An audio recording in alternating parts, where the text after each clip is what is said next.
will come to order.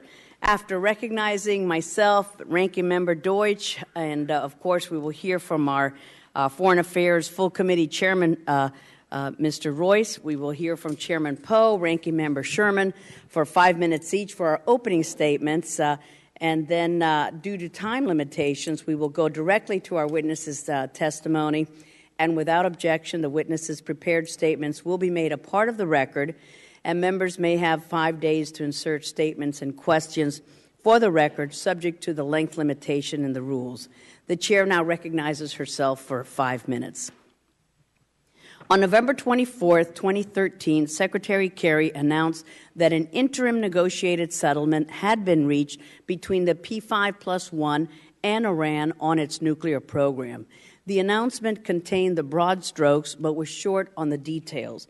The picture that was painted was that Iran would agree to modest limits on its enrichment capabilities, increased International Atomic Energy Agency monitoring, the cessation of manufacturing centrifuges, and it would not fuel the ARAK heavy water reactor. In exchange, Iran would receive an easing of sanctions on its oil sales and the suspension of certain sanctions on the import of precious metals and exports from Iran's auto and petrochemical sectors. No doubt President Obama will tout this deal as the ultimate achievement for diplomacy and peace, while excoriating those of us who have the temerity to say, hey, wait a minute, I don't trust the Iranian regime. Let's have a backup plan to increase sanctions on Iran if it's found to be acting unfaithfully, which, as history has shown, it is not out of the realm of possibility. But though the announcement was made in November, it wasn't until 1 week ago, on January 20th, that the technical details were agreed upon and finally implemented. The most glaring deficiency with this interim deal is its lopsidedness. Iran got a sweetheart deal, and the rest of the world is not any safer from an Iranian bomb than before. Our closest ally and friend in the region, the Democratic Jewish State of Israel, has been very concerned with what this deal means for its security from the get-go. And other countries in the Gulf region feel slighted by our approach to this issue. But let's set aside the dangerous precedent that this sets for the rest of the world and the bridges that we have burned with allies to reach this agreement. Remember, this agreement doesn't even live up to the obligations set forth by the UN Security Council resolutions on Iran, and is far from our policy of disarmament from only 10 years ago. And focus on what Iran is allowed to do. Iran is allowed to keep its nuclear weapons program infrastructure intact and will still be allowed to enrich. Sure, there are caps to the enrichment, and it will have to convert some of its uranium to oxide, but Iran will maintain the ability, know-how, and proficiency that if it decides to break the agreement, it can continue toward breakout capability with only a minor setback in any timetable. It's a shame that we have seemingly acquiesced to Iran's demand that it has some sort of right to enrich. Iran had long ago abandoned all claims to a right of enrichment when it decided to conduct a covert nuclear program and was in violation of its international obligations under the NPT and other treaties. It therefore must not be allowed to enrich, and I fear that by starting out where the P5+1 did here, Iran will never be pushed off this stance in a final comprehensive agreement. The interim deal focuses on the nuclear aspect and falls short on Iran's weaponization efforts and its ballistic missile program, which it now has more time to advance. And there is nothing in the interim agreement that allows for the International Atomic Energy Agency access to Iran's military sites. And for me, that's really at the crux of the issue here, time. From announcement to implementation, 2 months' time has passed. This gave the regime plenty of time to continue to make advancements while the parties hashed out all the technical details. I don't believe this was done by mistake on their part, as Rouhani is an expert in delay tactics and double talk. In the 2 months after Secretary Kerry's press conference in Geneva, Tehran has announced that it has made advances in its ICBM technology. it has designed a new generation of uranium centrifuges and was ready to manufacture them, and that it would continue construction at its heavy water reactor in Iraq.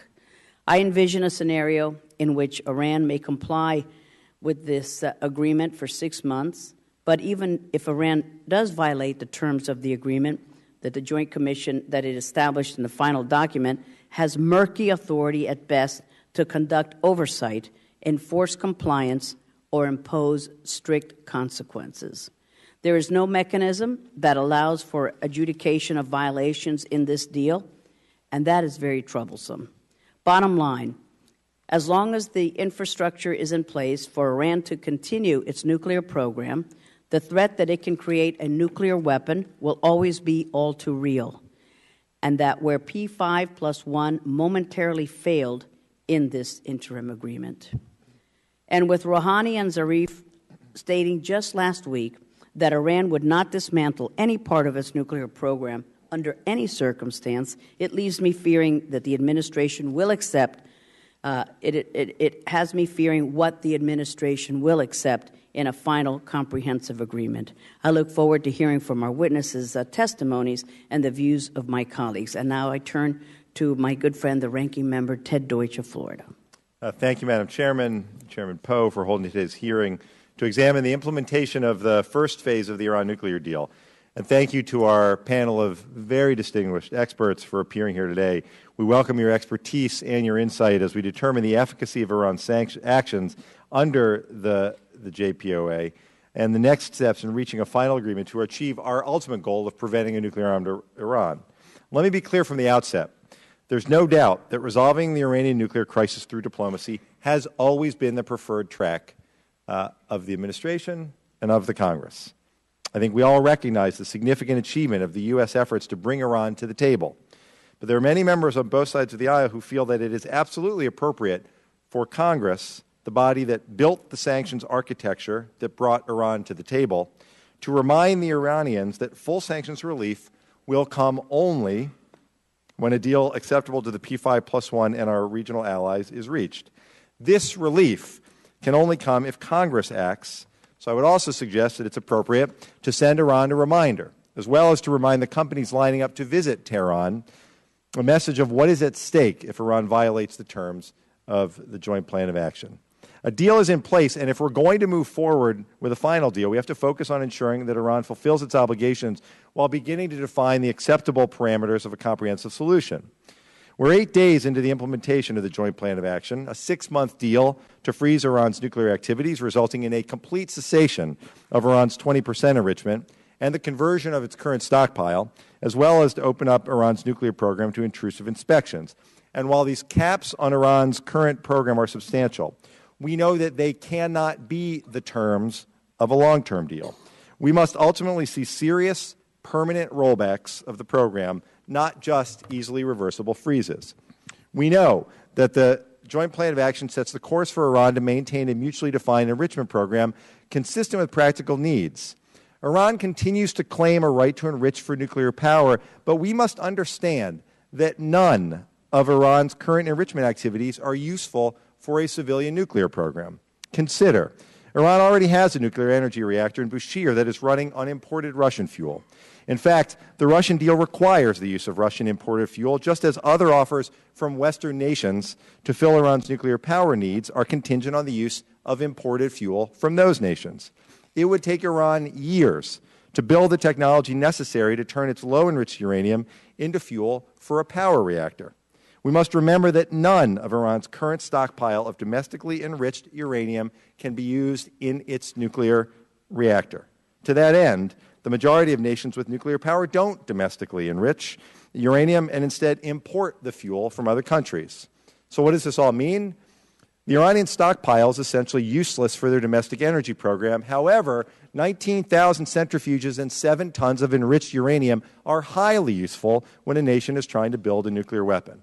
We can all agree that nuclear science is complicated, but it seems that even someone with only a cursory knowledge of nuclear technology understands the dangers posed by Iran's nuclear enrichment activities. Despite the access granted under the JPA to the IAEA to inspect centrifuge manufacturing facilities, can we be sure that we're going to be able to see the manufacturing of all the various parts that make up. Again, can we be sure that Iran is not continuing to manufacture more centrifuges at other locations? Moreover, can we verify that Iran has not already commenced the third unknown enrichment site?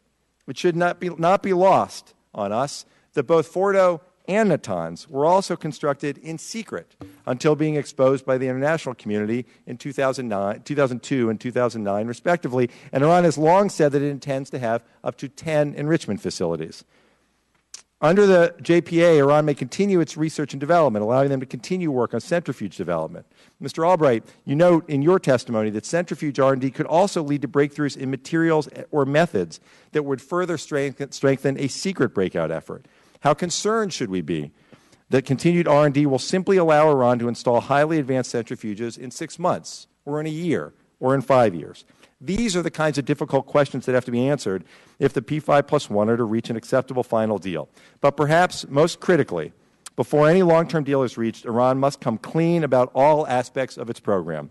This includes finally addressing all outstanding IAEA concerns of the possible military dimensions, the development of nuclear explosive devices, procurement of nuclear-related materials by the IRGC, and military-run activities at the Parchin site. The Institute for Science and International Security described the Parchin site as a huge site dedicated to the research, development, and production of ammunition, rockets, and high explosives. Iran must know at the outset that they will not be able to sweep these allegations under the rug. I look forward to discussing with our witnesses the path forward to halting what is the greatest threat to international security, a nuclear-armed Iran. And I yield back. Thank you very much, Mr. Deutsch. And now we turn to our full committee chairman, Mr. Royce, for his opening statement. Well, thank you very much, Chairman Ross Layton, and I thank you. I thank Mr. Ted Poe, Chairman Ted Poe, and also Mr. Deutsch for that very well-reasoned argument that he just laid out, and Eliana, I think you laid out a compelling case as well. I think all of us are a little stunned. I think we're stunned that not only does Iran continue to enrich uranium, but they're very, very vocal about the fact that they're going to continue the research and development on faster and faster spinning of centrifuges. And for them to be making this pronouncement in the middle of this interim agreement on how they're reaching this capability to develop and spin these centrifuges at supersonic speeds, setting new records, implies a certain intent on undetectable nuclear breakout capability. I think this is what members worry about. We worry that, as you try to work out an agreement here, and we talk about the plutonium reactor, the heavy water reactor facility at Iraq, they make the point that they're going to continue performing work at that site. I think the large quantities of existing stockpiles, when they make the comment that no, they're not going to draw down on those stockpiles, all of this sends a message in terms of what their intent is. And quite simply, these elements of a nuclear program, which we're talking about right now, will continue to operate as the talks go on. So I think for the members of the House here on the Foreign Affairs Committee, we're a little concerned that unless Iran is pressed to fully reveal Iran's extensive activities to develop and test a nuclear device, unless we get that out on the table, and as we hear today, there's a great deal of evidence that Iran has devoted much effort to this over the years. Unless we have the details on that, I think we're left wondering about Iran's clear intentions here.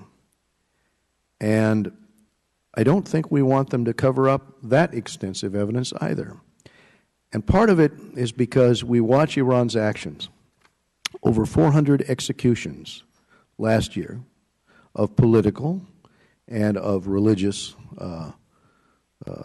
opposition in the country. Stoning is still going on in Iran. as a penalty. It's a capital offense for things such as adultery. As has been mentioned a number of times, a regime that's stoning women with one hand shouldn't be allowed, with the other hand, to get its grip on a nuclear weapon. I mean, this is just logical that we be concerned about this. And if a comprehensive agreement is reached, the threat of a nuclear-armed Iran is not going to be over for a couple of other reasons.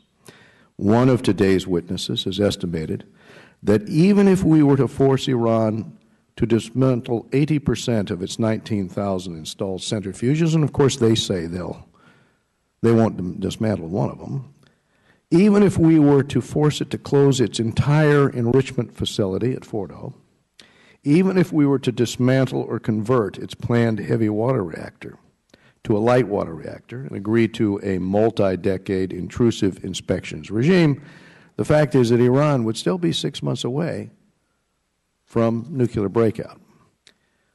So if we are in a situation right now where they won't give ground on any of these points that I've just raised, I think we have something of a problem on our hands. So even if the administration were to achieve this agreement, which increasingly many say might be a 50-50 proposition, I think that was the administration's assumption, especially now that we have let up on sanctions pressure, Iran will likely still possess the capability of very quickly producing a nuclear weapon. Why do I say that? Because when you let up on sanctions pressure, you let up on the one thing you had that made it hard for them to get hard currency, that might make the Ayatollah make the tough choice between compromising on the nuclear program or economic implosion. So that's gone now. The message is out. You know, Iran is open for business. You see the headlines, you know, the next day in the Wall Street Journal, businesses rush to Iran to cut business deals. You see their stock market go back up, their currency go back up in value. So we could end up, if we're not careful, ending up on a track to have us face a permanent nuclear threat from Iran because we rehabilitate their capabilities. And so that's why I thank the chairwoman, and I thank Mr. Poe, Mr. Deutsch, for their observations on this. But I especially thank the panel of witnesses, because our four witnesses today are true experts in this field, and we look forward to the testimony. Well put. Thank you so much, Mr. Chairman. We now turn to the ranking member of the TNT Subcommittee, Mr. Sherman. The November agreement was supposed to last 6 months, but not till 2 months after it was signed, 8 months. It can be extended for another 6 months. We're looking at 14 months. What happens during the 14 months? Their 20% stockpile, half gets oxidized, but it's still 20%. Another half gets diluted and oxidized. More low-enriched uranium is created and stockpiled, albeit in oxidized form. Work on centrifuge technology continues, though certain the centrifuges will not be used. This delays only for a short time when Iran would have a nuclear weapon, because the 20% oxidized uranium can be converted back to gas quite quickly. Iran uses that same technology to convert yellowcake into gaseous uranium. And at the end of this agreement, Iran may be a little bit further than they were in November from their first bomb, but will be closer to a cache of 5 to 10 bombs, because they will have all of the additional low-enriched uranium that they create during the pendency of the deal. The sanctions relief has been very substantial because it's changed the business climate. It's not just the content of the relief. There are loopholes in our existing sanctions laws. Companies have been reluctant to exploit those because they figure the next sanctions law was around the corner. Well, now it's not. And so we see a rush to do business with Iran. The disagreement here in Washington is actually rather modest. There seems to be agreement that we're not adopting new statutory sanctions until July, or at least not letting them become effective until July. The administration significantly has agreed to enforce existing sanctions and would do that even if the Iranians threatened to walk out of the agreement. Secretary Kerry was in this room where your witnesses are sitting now. He agreed that he would continue enforcing the existing law. Within a day, they designated roughly a dozen entities. The Iranians walked out. They came back. So we agree to enforce existing laws. We agree no new laws will become effective until July. So the question is, under what circumstances will new sanctions becoming effective in July go into effect, and who will make that decision? The President alone or the President with Congress? Who will decide that Iran is just engaged in a delay program or that we've reached sufficient progress? I don't think Congress should surrender this role because Congress has been right and 3 administrations have been wrong. From 1996 to 2010, Congress didn't enact major sanctions legislation. Why? Because 3 administrations sought so effectively, usually in the Senate, to prevent the adoption of that legislation. Congress was right. The House was more right than the Senate, and Congress was more right than 3 different administrations. Now we're being asked, just don't do anything. Trust the President. He'll do the right thing. The fact is that we're told by the administration we can adopt new sanctions in a nanosecond should we decide that that is important. What he really means is, what the administration means is we can adopt new sanctions in a nanosecond if the administration agrees with them. But if they don't, their capacity for delay and obfuscation, for dilution and defeat of sanctions has been proven. It was proven effective in 2009. It was proven effective for the 8 years of the prior administration. What are our choices? We can act now and adopt sanctions that will go into effect in July, but also schedule a vote in July where Congress could decide by joint resolution to suspend or prevent the sanctions from becoming effective. And we would do so if adequate progress is made. We can have a compromise approach, write and conference on the sanctions, and schedule a vote, affirmative vote, of both houses of Congress without delay, without filibuster, without obfuscation, without further division between the committees and the houses as to what the content would be, and pass new legislation if warranted in July and soon enough to prevent any pocket veto since we go out in August. The final approach is what I call the narcolepsy approach. Go to sleep until the administration decides to wake us up.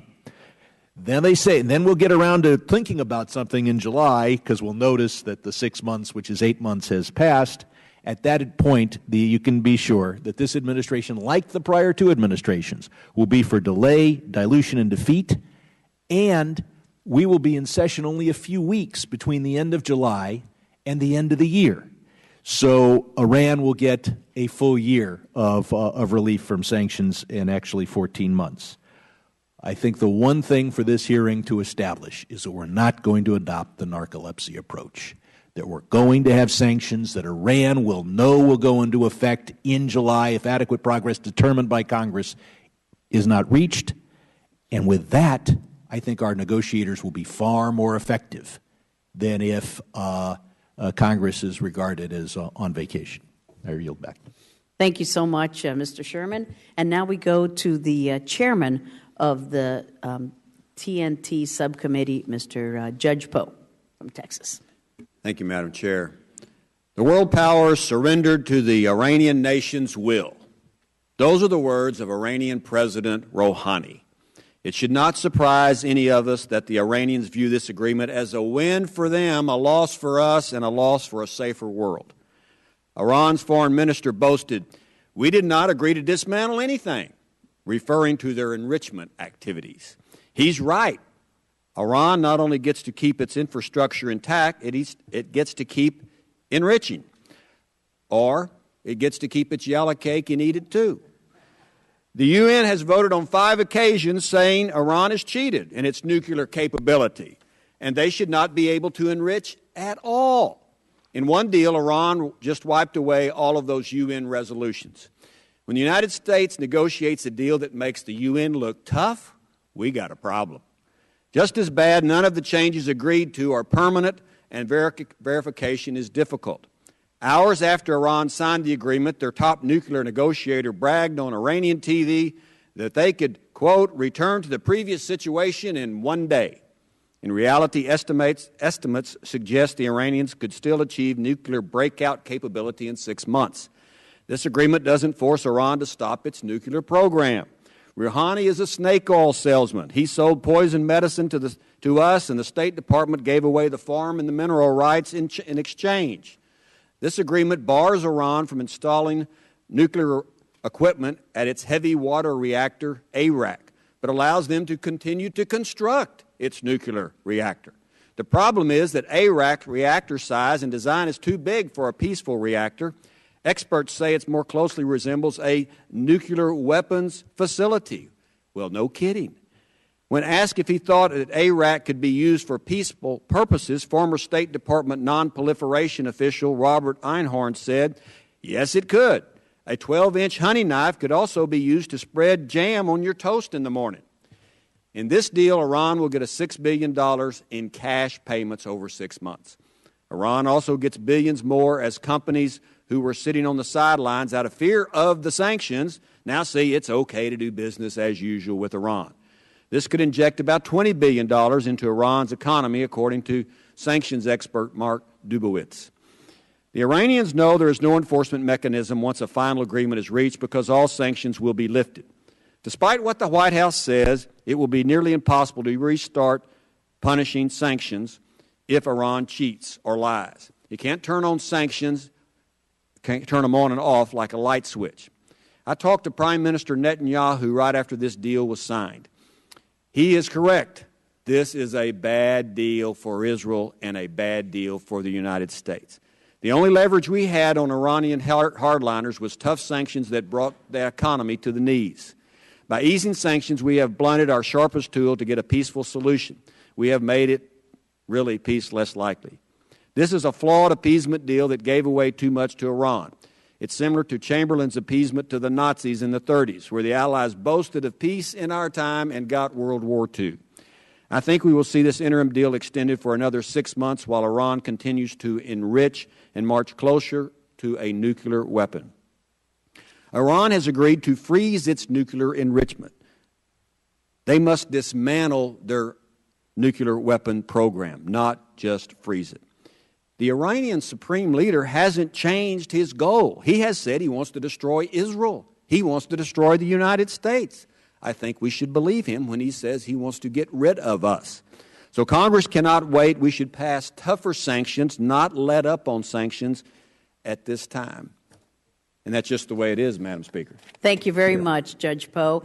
And the bells have rung, but I'm going to introduce our witnesses, and I think that we'll have time to listen to our first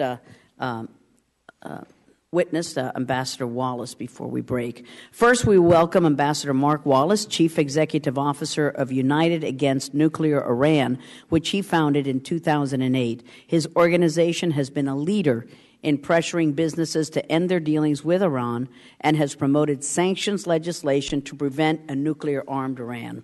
Prior to this position, Ambassador Wallace was U.S. Ambassador to the United Nations on UN management and reform issues. We welcome you, sir. Next, we will welcome Mr. Gregory Jones. Thank you, Senior Researcher at the Nonproliferation Policy Education Center. Mr. Jones has been a defense policy analyst for the past 40 years and brings great expertise in the areas of nonproliferation and counterproliferation, especially regarding terrorist organizations and regimes attempting to acquire nuclear technology. Welcome, sir. Third, we welcome Mr. Ali Hinonen. I'm sorry if I don't say that right. Close enough? Close. Senior Fellow at the Harvard Kennedy School of Government. Prior to this position, he served for 27 years at the International Atomic Energy Agency, including as Deputy Director General. He led the agency's efforts to identify and dismantle nuclear proliferation networks, including overseeing its efforts to monitor and contain Iran's nuclear program. He has led nuclear programs investigations around the world, including to South Africa, Iraq, North Korea, and Syria. Welcome, Ali. Last but not least, we welcome Mr. David Albright, a physicist and founder and president of the nonprofit Institute for Science and International Security. Mr. Albright has written numerous assessments on secret nuclear weapons programs throughout the world and has co-authored several books on the subject. Your statements in full will be made a part of the record, and please feel free to summarize them. We will start with you, Mr. Ambassador. I think you need to, I don't know if the mic is on. There we go. Thank you, Chairman. And Chairman Poe, Ranking Members Sherman and Deutsch, and members of the Joint Subcommittee. Thank you for the opportunity to testify before you once again. I'm honored to sit here on the panel with a group of very distinguished and committed colleagues. It's a true honor.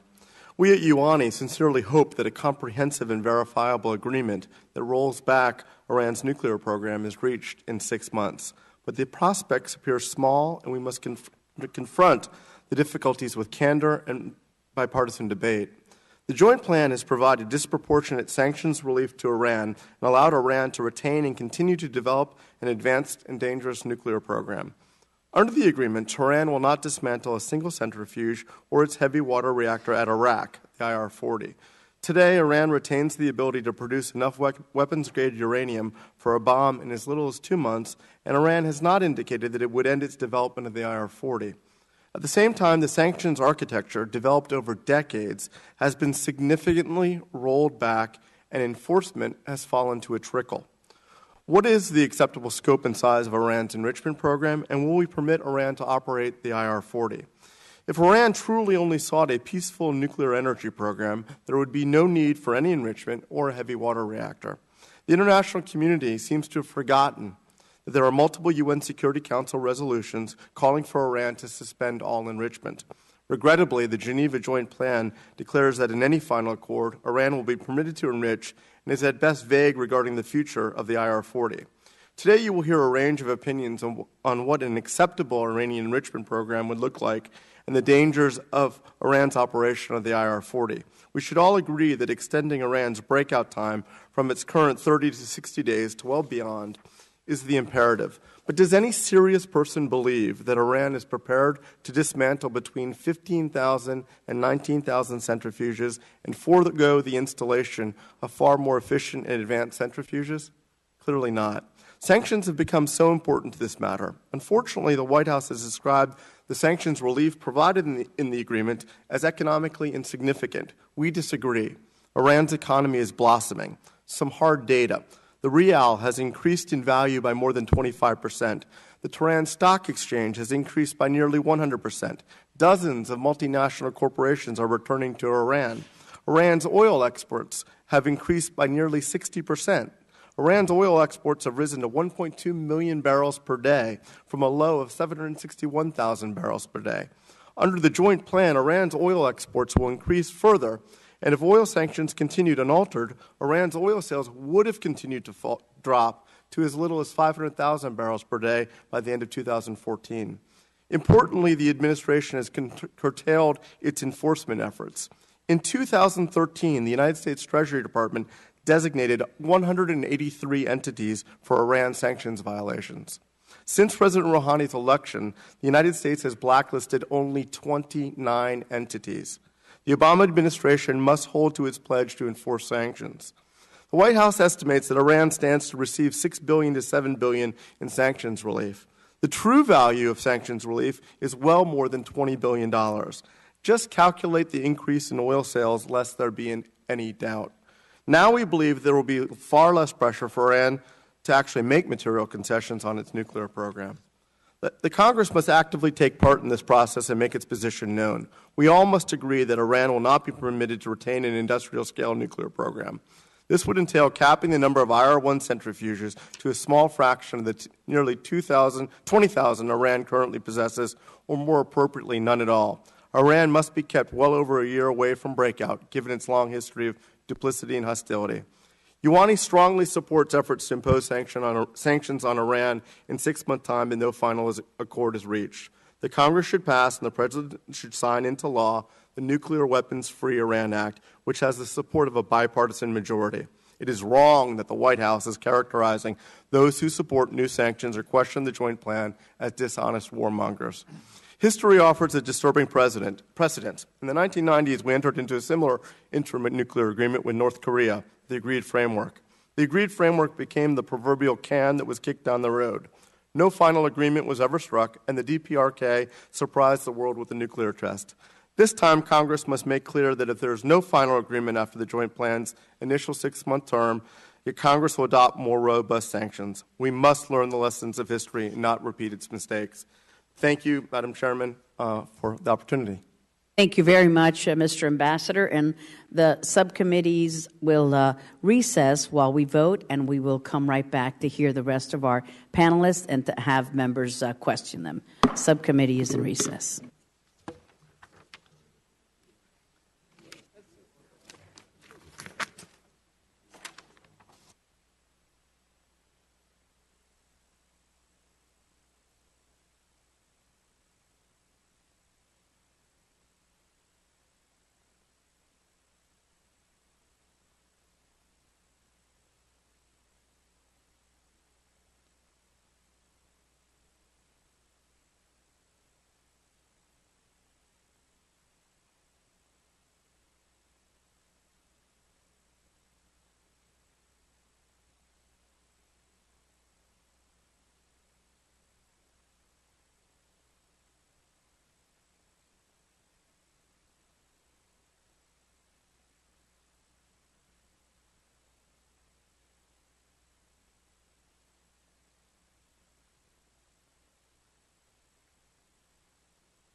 The subcommittee will come to order. Thank you for your patience as we voted. We'll have another set of votes at 4, so we hope that we can almost wrap it up. Mr. Jones, you are welcome to make your statement, and your prepared remarks, as we said, will be made a part of the record. Thank you, sir. Thank you. In early November, Secretary of State Kerry said of the ongoing negotiations with Iran, quote, "We need to get the right deal. No deal is better than a bad deal," unquote. Unfortunately, the November 24th Joint Plan of Action is a bad deal.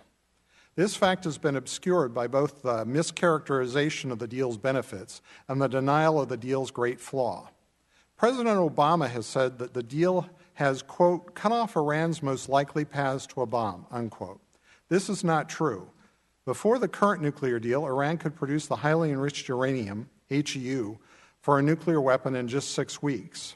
Over the next 6 months, the Joint Plan of Action will increase this interval only slightly to 8 weeks. Iran will remain perilously close to a nuclear weapon. The Joint Plan of Action allows Iran to continue to produce 3.5% enriched uranium, which is the key starting material for any Iranian effort to produce HEU for weapons. Iran's stockpile of this material will continue to grow during the course of this nuclear deal, though several White House statements, as well as Secretary Kerry, have incorrectly claimed otherwise.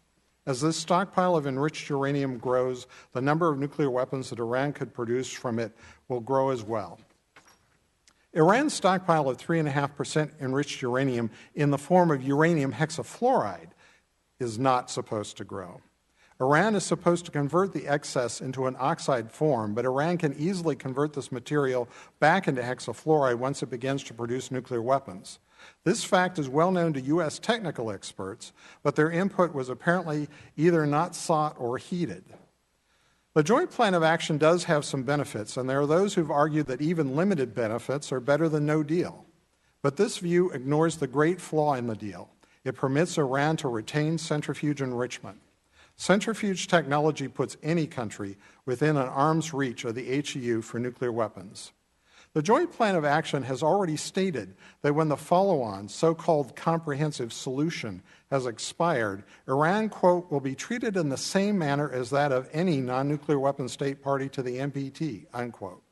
This means that in, say, 5 or 10 years, Iran's nuclear program will be under no special restrictions, and if the P5+1 members have allowed Iran to keep its centrifuge enrichment program, then not only could it build as many centrifuges as it wants, it could also import centrifuges as part of normal nuclear trade.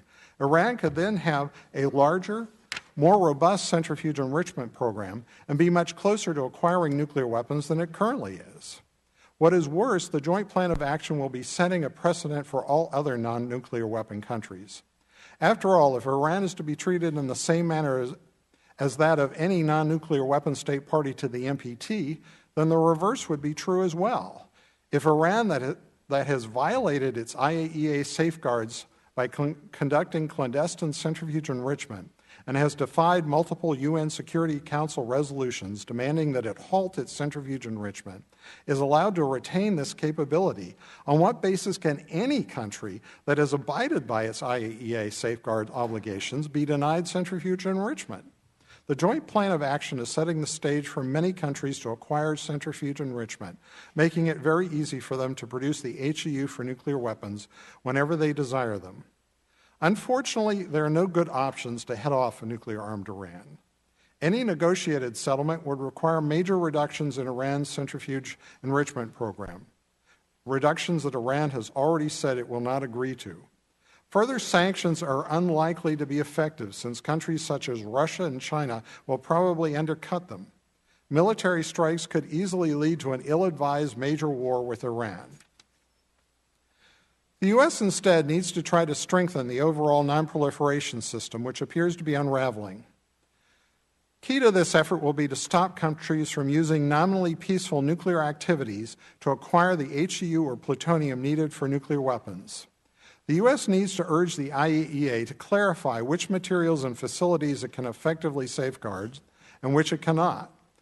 A negotiated agreement with Iran that legitimizes its centrifuge enrichment program would be a step in the wrong direction. Thank you. Thank you very much, Mr. Jones. Mr. Help me out. Thank you very much. Heinonen? Heinonen. Got it. Chairman Ross Lehtinen, Ranking Member Deutsch, distinguished members of the committee, thank you very much for inviting me to address this hearing.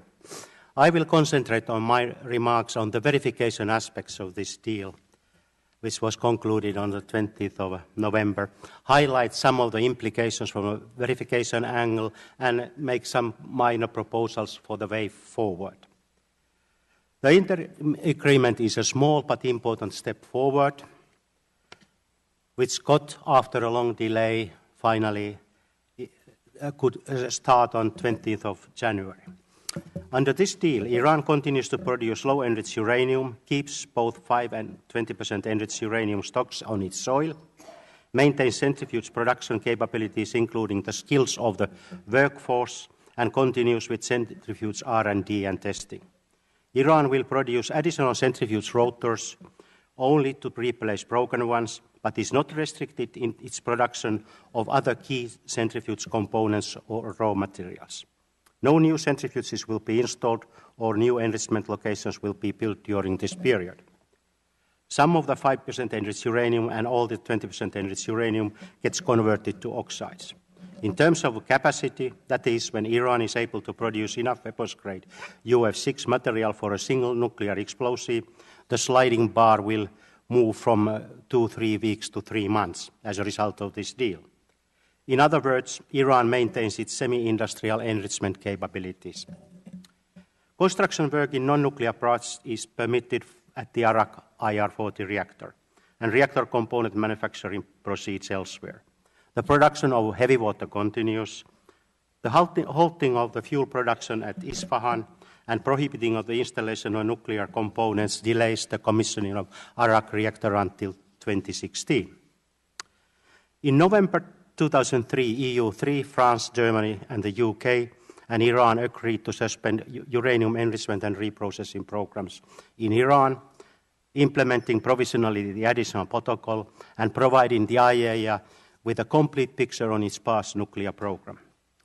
The verification details worked out in 2003 agreement by the IAEA and Iran generally provided IAEA much wider access than this agreement. The 2003 undertaking included, inter alia, access to the nuclear R&D not involving nuclear material. An example of such access was the IAEA visits to centrifuge mechanical testing facilities in Tehran, Natanz, and Isfahan, and to centrifuge component manufacturing facilities, and to key raw materials such as high-strength aluminium or maraging steel.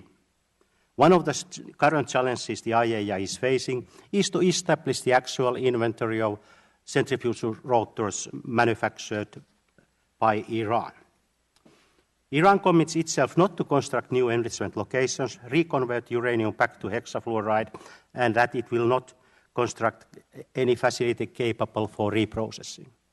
With the access provided currently by Iran and the JPA, the IAEA remains limited in its capabilities to confirm the statements made to this end by Iran, regardless whether it's to do with the centrifuge, gas centrifuge enrichment, laser enrichment, or reprocess. The preamble of the JPA refers to additional steps between initial measures and the final step, which include addressing the UN Security Council resolution.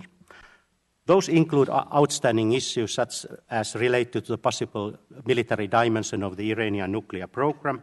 In other words, Iran needs, according to those resolutions, to resolve the questions related to alleged studies, missile re-entry vehicle, green salt, and certain high explosive studies.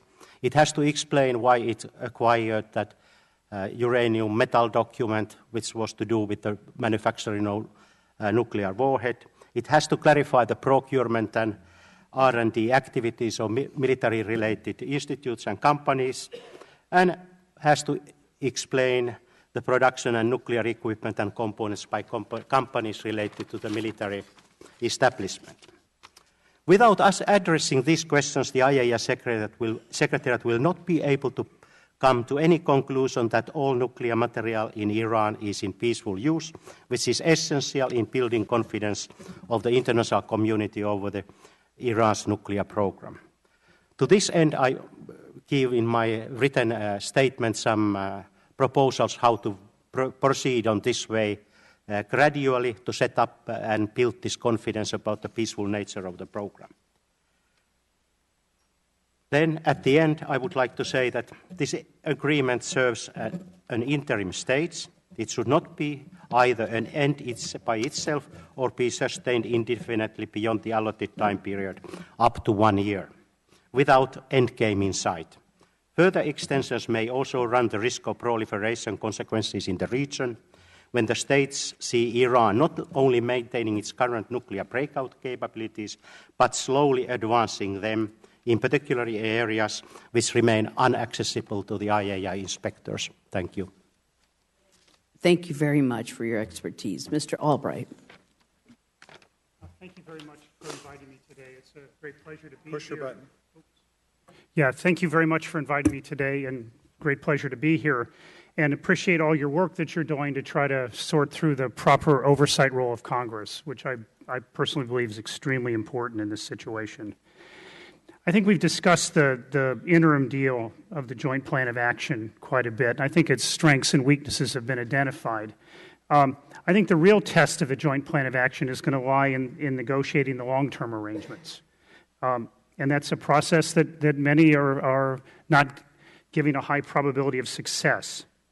But nonetheless, this long-term comprehensive solution is going to have to create meaningful limits on Iran's nuclear program, combined with adequate verification sufficient to ensure that any attempt by Iran to build nuclear weapons would be detected in a timely manner and provide adequate time for an international response. Now, the interim deal is, from my point of view, an important confidence-building measure, but it's certainly has its weaknesses, many of which have been talked about. And we yesterday published an article on some problems and loopholes involving centrifuge R&D, which we think, rather than criticizing the interim deal, I would argue that that has to be fixed in any comprehensive solution, that Iran's ability to make advanced centrifuges has to be severely curtailed, and the process that they are involved in with centrifuge R&D has to be much more transparent, and particularly to deal with some of the problems Ali's confronted.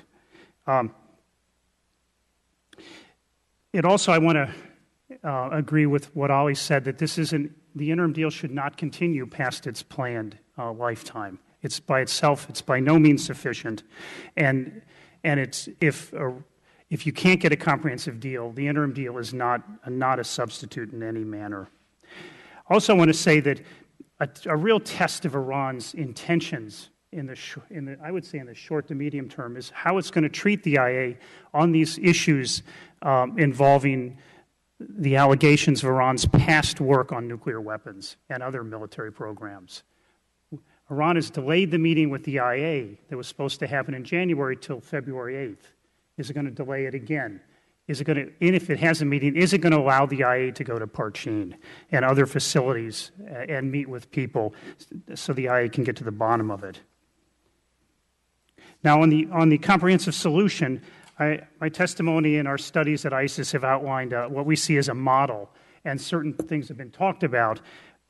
Certainly, we want to see much greater breakout times. To meet our national security interests, we think the breakout times should be measured in 6 to 12 months to allow detection time and response time. And that's going to require Iran to remove over 14,000 centrifuges at Natanz and Fordow. Also, some of my colleagues have mentioned the problem with oxide. I mean, the stocks of LEU need to be reduced, particularly the 20% stocks. Putting them into oxide may work in an interim deal, but it doesn't work in a comprehensive deal. We all have agreed that the Iraq reactor, Iran's plutonium route to nuclear weapons, has to be blocked. Also, we haven't talked a lot about it, but there needs to be much greater verification that's put in play. Often Iran says we'll accept the additional protocol. We would argue it has to be the additional protocol plus. There has to be another set of verification conditions in this deal that are going to provide much greater transparency of the program. The other thing that is also important is to remember that how long these conditions would last. The administration is talking about 20 years. Iran's talking about 3 to 5. I think it's very important that 20 years be the minimum, and that the administration be held to that minimum. I think if that's done, and these, in a sense, Iran would be on probation for 20 years, that could provide the confidence that Iran has turned a corner. One thing that the additional, or this joint plan of action doesn't deal with is how do they, in a sense, come out of probation. That it is right now implied that the conditions would end from one day to the next. And whatever the length is, probably some work needs to be done to make sure that the conditions are removed only if Iran has satisfied certain criteria. I think I've talked enough about the verification, but I do want to reemphasize that Iran has been very tough on this. It's resisted all kinds of verification. It's resisting it today. And I think that another test is going to be whether Iran is fully cooperative with the IA and with the IA's effort to get to the bottom of all its outstanding issues, which are going to require much more intrusive verification. And that would be played out over the next several months if the comprehensive solution is going to be negotiated by the end of this 6-month period. Well, let me just end there. I'm sorry, I realized I'm over time. Thank you very much to excellent panelists. We will begin with our set of questions. My first question is, why is this deal in secret? Why is it that members of Congress have to go to a super secret, secured location, cone of silence, get smart kind of place to look at the deal? And Mr. Acevedo, our subcommittee staff director, and I did that. And we went into the room, and it's a very easy to read document. One doesn't have to be as an expert as one of our panelists is to understand what is there, and it's quite eye-opening. I encourage all of the members to go there and read the document. You can't take notes, you can't take it out, but why is this? If this is such a great deal, this is so good for peace and diplomacy in our time, why is it held in secret? And do you worry about the details in this plan? Do you worry about what may be or may not be in it? I just ask that as a general question because having read it, I just don't. If the administration is proud of it, I think that they should highlight it. I'll ask the panelists, what is the greatest worry you have about this deal? And Mr. Ambassador Wallace, last week there were reports that Iran could use the money from sanctions relief to fund terrorism against us. What kind of oversight or mechanisms are in place, do you know, to ensure that the proper and adequate use of sanctions relief funds, and can we follow the money once it is released? So the secretive nature of the deal, why doesn't the public have it? Why can't we just have it in an open setting? Your greatest worry, and can we follow the money? Whoever wants to get at that. Ambassador. Thank you, Madam Chairman. My biggest worry about the deal is that we have significantly rolled back the sanctions architecture, which all of you, both sides of the aisle, have carefully constructed and defied a variety of presidents over a long time and created this sanctions architecture. Mr. Sherman said it quite well in his intervention, where he said you have to have ever-increasing sanctions for them to be effective. The moment you start dialing them back, they start falling away. So we have really undercut dramatically the sanctions effort, and the Iranian economy, as I said, is blossoming. At the same time, we haven't rolled back their nuclear program in any material way. No one on this panel, and they're true experts in this panel on the complexities of the nuclear physics, can show that a single centrifuge has been dismantled. Whatever the range of opinions here, if you believe in no enrichment or some limited enrichment, it means that Iran could only have something like 0 to maybe 4,000 IR-1, the most primitive centrifuge. That's the range of opinion probably at this table. I don't want to speak for my colleagues. What are the chances that Iran's going to dismantle 15 to 19,000 of its centrifuges? I say none. So my worry is that the interim agreement becomes the permanent agreement. Thank you. Any other panelists? Mr. Jones. Can I just say, with regard to the terms being somewhat secret, this does bother me, and not necessarily for the reason you'd think. It appears to me that the administration has negotiated an agreement it doesn't fully understand. And I don't understand how that can happen, because obviously there are technical experts in the national labs who know as much as I, if not more. But it's clear there are various places, and one is this, that the 3.5% enriched uranium stockpile won't grow, which is obviously not correct. Another is that this disconnecting the tandem cascades would prevent Iran from producing 20%, where we know that they originally produced it with single cascades, which was what they would be left with. So I'm left with the impression the administration doesn't really understand what it's negotiated, and that I find most worrisome. Thank you, sir. Yeah. Mr. Albright or Mr. Heine? Yes, about the document and the secret agreement. Actually, it's not very unusual in this. I think that similar understandings were at the time of the agreed framework with North Korea. So we have seen those before, but I think it would, when I look at the technical explanations which were in this release, especially release of White House, I didn't see any reason technically to keep those provisions secret. But there might be some other ones which I just don't know, because I have not seen the document and how big it is. But I think it would clarify a lot of error if it is made public.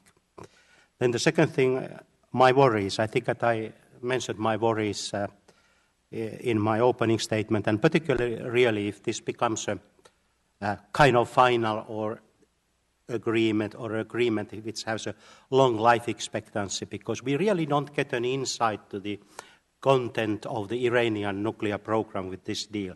It's better than what was a year or two ago the situation, but it's not the final solution. And I still want to remind from the verification point of view that every day when the IAEA doesn't have access to this so-called military dimension, it would be more and more difficult for it to verify what actually took place. Thank you. Thank you very much. And Mr. Albright, we'll have to wait for your statement maybe and another set of questions from my colleagues. And I'd like to encourage our members to please go and read the document. I encourage you to do so. And before I recognize Ranking Member Deutsch, I hear that his older brother is in the front row. Is that right? That is correct. You told me he was your younger brother. He tells me let people judge for themselves. Thank you so much, Mr. Deutsch. Thank you, Madam Chairman. That is one I don't believe that I will live down for well. That's right. Ranking Member Sherman points out he does have more hair than his younger brother. Not that I would know. So I wanted to just follow up with Mr. Albright. If I understand correctly, the quote that I referred to in my opening statement about Parchin being a huge site dedicated to the research, development, and production of ammunition, rockets, and high explosives, which is owned by Iran's military industry and has hundreds of buildings and test sites, is one that came from your organization. Is that correct? Yes, we've looked at that quite a bit. So if you could just speak to what is, I think, the crux of all this entire debate. This is not about just the centrifuges that are spinning. This whole debate is about how to prevent Iran from acquiring nuclear weapons, and that statement and Parchin seems to be right at the heart of this, and yet we don't yet have the details. Mr. Heine, you just alluded to this as well. What do we have to see there? How likely is it? Is it possible for the Iranians who have completely swept clean Parchin, and when we talk about Iran coming clean on the possible military dimensions, what is it that they have to provide, and are there examples of other regimes in similar circumstances who have faced this question, and what have we expected from them? Yeah, I think Parchin, there's a site there that is alleged to have been engaged in high explosive work related to nuclear weapons development. The IAEA has evidence of it. They've asked to go for over 18 months and been denied. And in that time, Iran has significantly modified the site to the point where it may not be possible for them to take environmental sampling and find something. But I think the key thing is when Iran has to allow the visit, and then they have to allow the follow-up. It's not just a visit. I mean, the IAEA will come, they will do things that Iran will have to allow them to do, and then they're going to have to give them access to the people involved, based on IAEA information at least, and answer the basic question: did they do this work? When were the previous inspections? They've never been to this building or to this particular complex. They've been to Parchin, and Ali can talk about that, but it was a long time ago, and the information available was much less complete than it is now.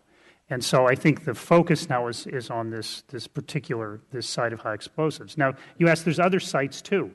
There's sites involved, workshops that are alleged to have made reentry vehicles prior to 2004. The IAEA has asked to go there in the past and has not been allowed. So I think in cases where it's worked, Libya, South Africa, the country cooperates. And in that cooperation, you can see that it can work out and the IAEA can do its job. Iran has not shown that level of cooperation. And so one of the first things to look for if Iran is going to settle this is it cooperating, and so that the IAEA is able to get to people, gets the information it needs, and then is able to ask follow-up questions to get to the very bottom of this. But we're not operating in the dark here. We have a list, presumably, and Ms. Trine and I ask you this as well. We know who the IAEA knows the people that need to be spoken to, correct? Well, they know some, but they won't know the complete list. I mean, it's not possible. I mean, I know in the case of South Africa, there were people that you wouldn't have expected and provided important information. So but you don't get those other names until you start with the ones that we have. That's right. You need to start. And so, tell us about the discussions that have taken place thus far. Have we identified those individuals that we wish to speak with, and what's the response from? Yes, but Ali should really answer the please. ones they've spoken to. Please. Actually, those discussions are reflected in the IAEA reports in 2008 March board, and then again for the June board of 2008. And at that point of time, when we come to this so-called or possible military dimension, we had an opportunity to discuss with the first director of that so-called Physics Research Center, which ran that program for more than 10 years. But unfortunately, he was not able to answer all the questions, and then we wanted to see his successor, which never materialized. So the IAEA has a good understanding of those, also about the people who have procured certain equipment which had been used on those experiments, some scientific publications which have been published by these people. So there is quite a good starting point. And then you start the talk and look at the facts and go from there on and see whom else you might need to be seen. Right, but is there, if I may just, Madam Chair, is there have we prepared this list and presented it to the Iranians in all of the talks thus far, and is there an acknowledgement that, yes, those are appropriate questions, and we'll make sure that these individuals will respond? Well, when you go to an investigative process, you don't give the whole list. You start with the key persons, and then you work your way from there. So I don't think that the IAEA has prepared a very long list at this stage, only the starting point, and then go from there. But such kind of lists exist. Right. And were those names included in the last report? No, the names have, only one name I think has been in the reports, because that's another reason the IAEA doesn't want to disclose for a number of reasons the names. Okay, but that name that's been disclosed is... Yeah, one name has been closed. And has, since that would certainly be a good place to start, and he's already been identified in a report, has he agreed to engage in these discussions? Yes, we met him, I think, twice. But then at one point of time, then the process got stopped, and we never got to his successor. All right. Madam Chairman, just before I yield back, I hope later in Mr. Heinen's responses, he might be able to speak to elaborate on the comment that he made in his opening statement that in 2003 in the agreement there was much greater access provided than there is today. Can I add one thing, though, to add to your Go right ahead. Ali's answer? One is Mohsen Fakhrizadeh has been identified. Ali was talking about Shamarati, who ran the Physics Research Center. So there's lists of names that have been made public. And no, I don't think any of them have ever talked about anything to do with the military dimensions. Shamarati, correct me if I'm wrong, Ali, talked about work he did as a professor at Sharif University, but he didn't talk about the Physics Research Center work. Thank you so much. Thank you. Thank you, Mr. Deutsch. And we appreciate the younger brother being here to get you here on time after the votes. Now we know the weapon when Mrs. Deutsch is not available. Judge Poe, that's just the way it is. Thank you, Madam Chairman. I want to say amen to your comments about the deal being public, not only for members of Congress, but for American people as well, since it affects us. I am perplexed why it's not, and I still don't know why it's not. Iran is the mischief maker in the Middle East.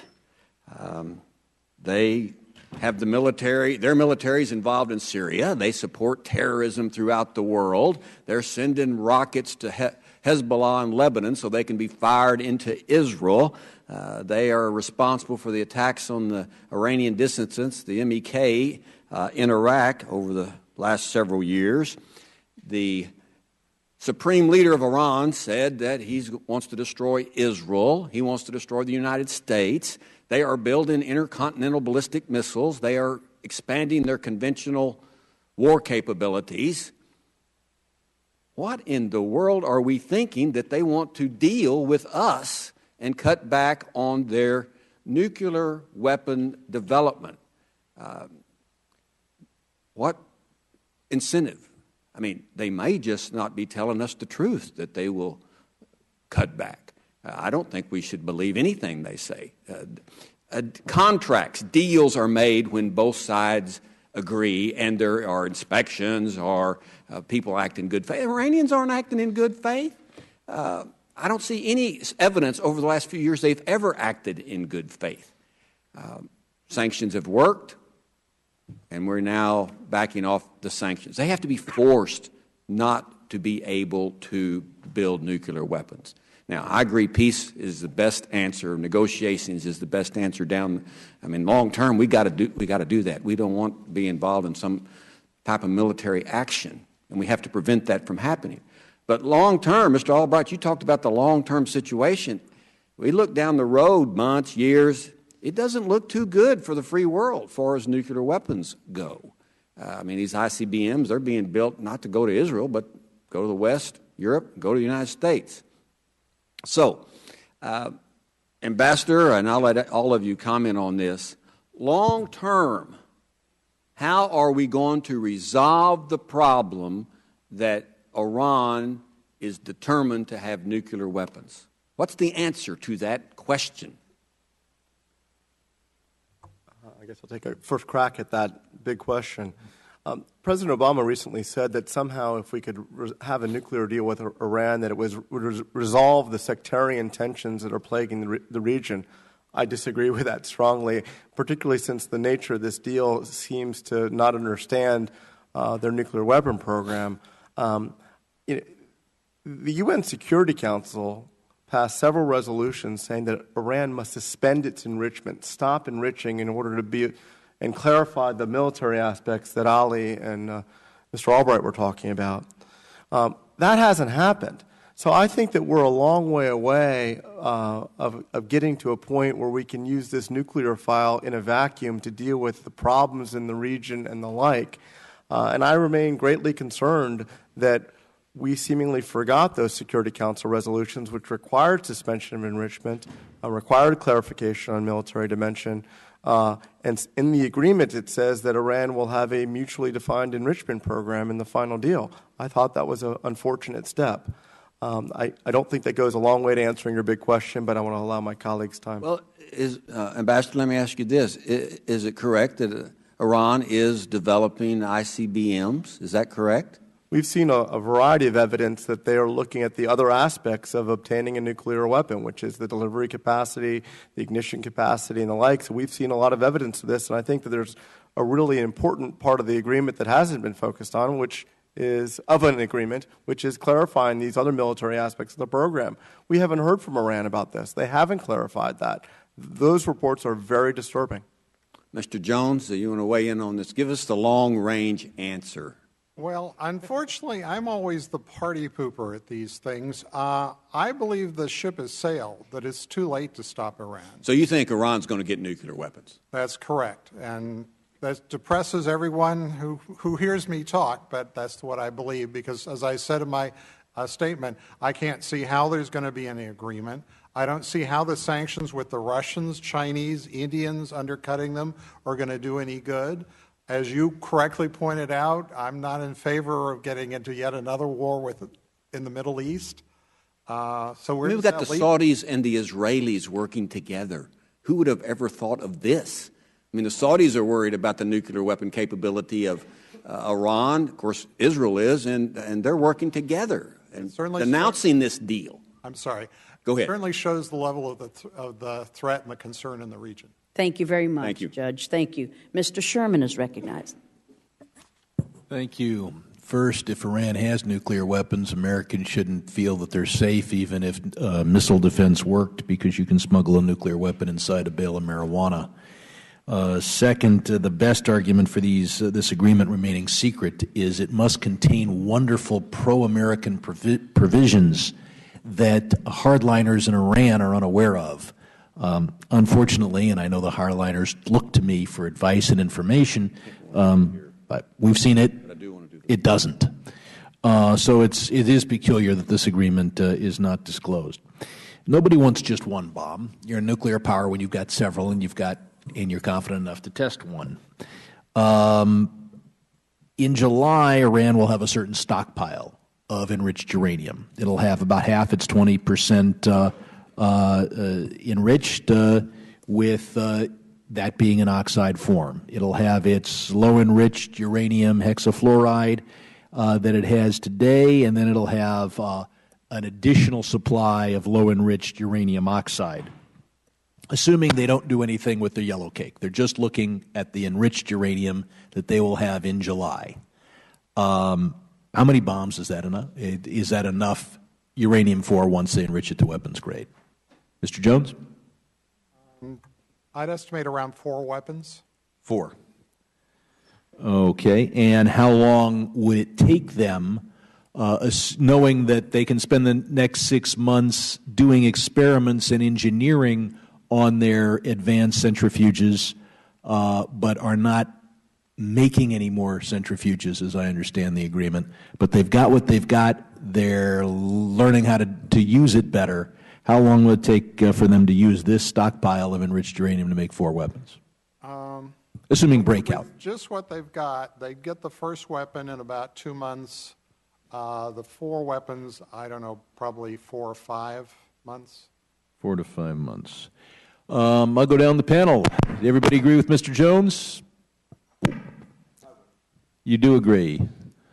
Mr. Heinlein? I would like to add to the picture another part, which is the unknowns. It's easy to talk about this, what we see, but the most important thing is to reduce the amount of unknowns. Are there additional centrifuges? If there are there additional stocks? And I think that this is where the whole focus... Based on what we do know, and one of the advantages of this agreement is we're inspecting a few things we hadn't been inspecting before. But answering the question Mr. Jones did, do you agree with him, basically 4 weapons in 4 months? I think it will take longer than 4 months, but the first weapon will be there in 2-3 months. Okay. And Mr. Albright? It's in terms of the first one in 2 months, around that. But I think to get to 4 or 5, I would probably just multiply that number by 4 or 5.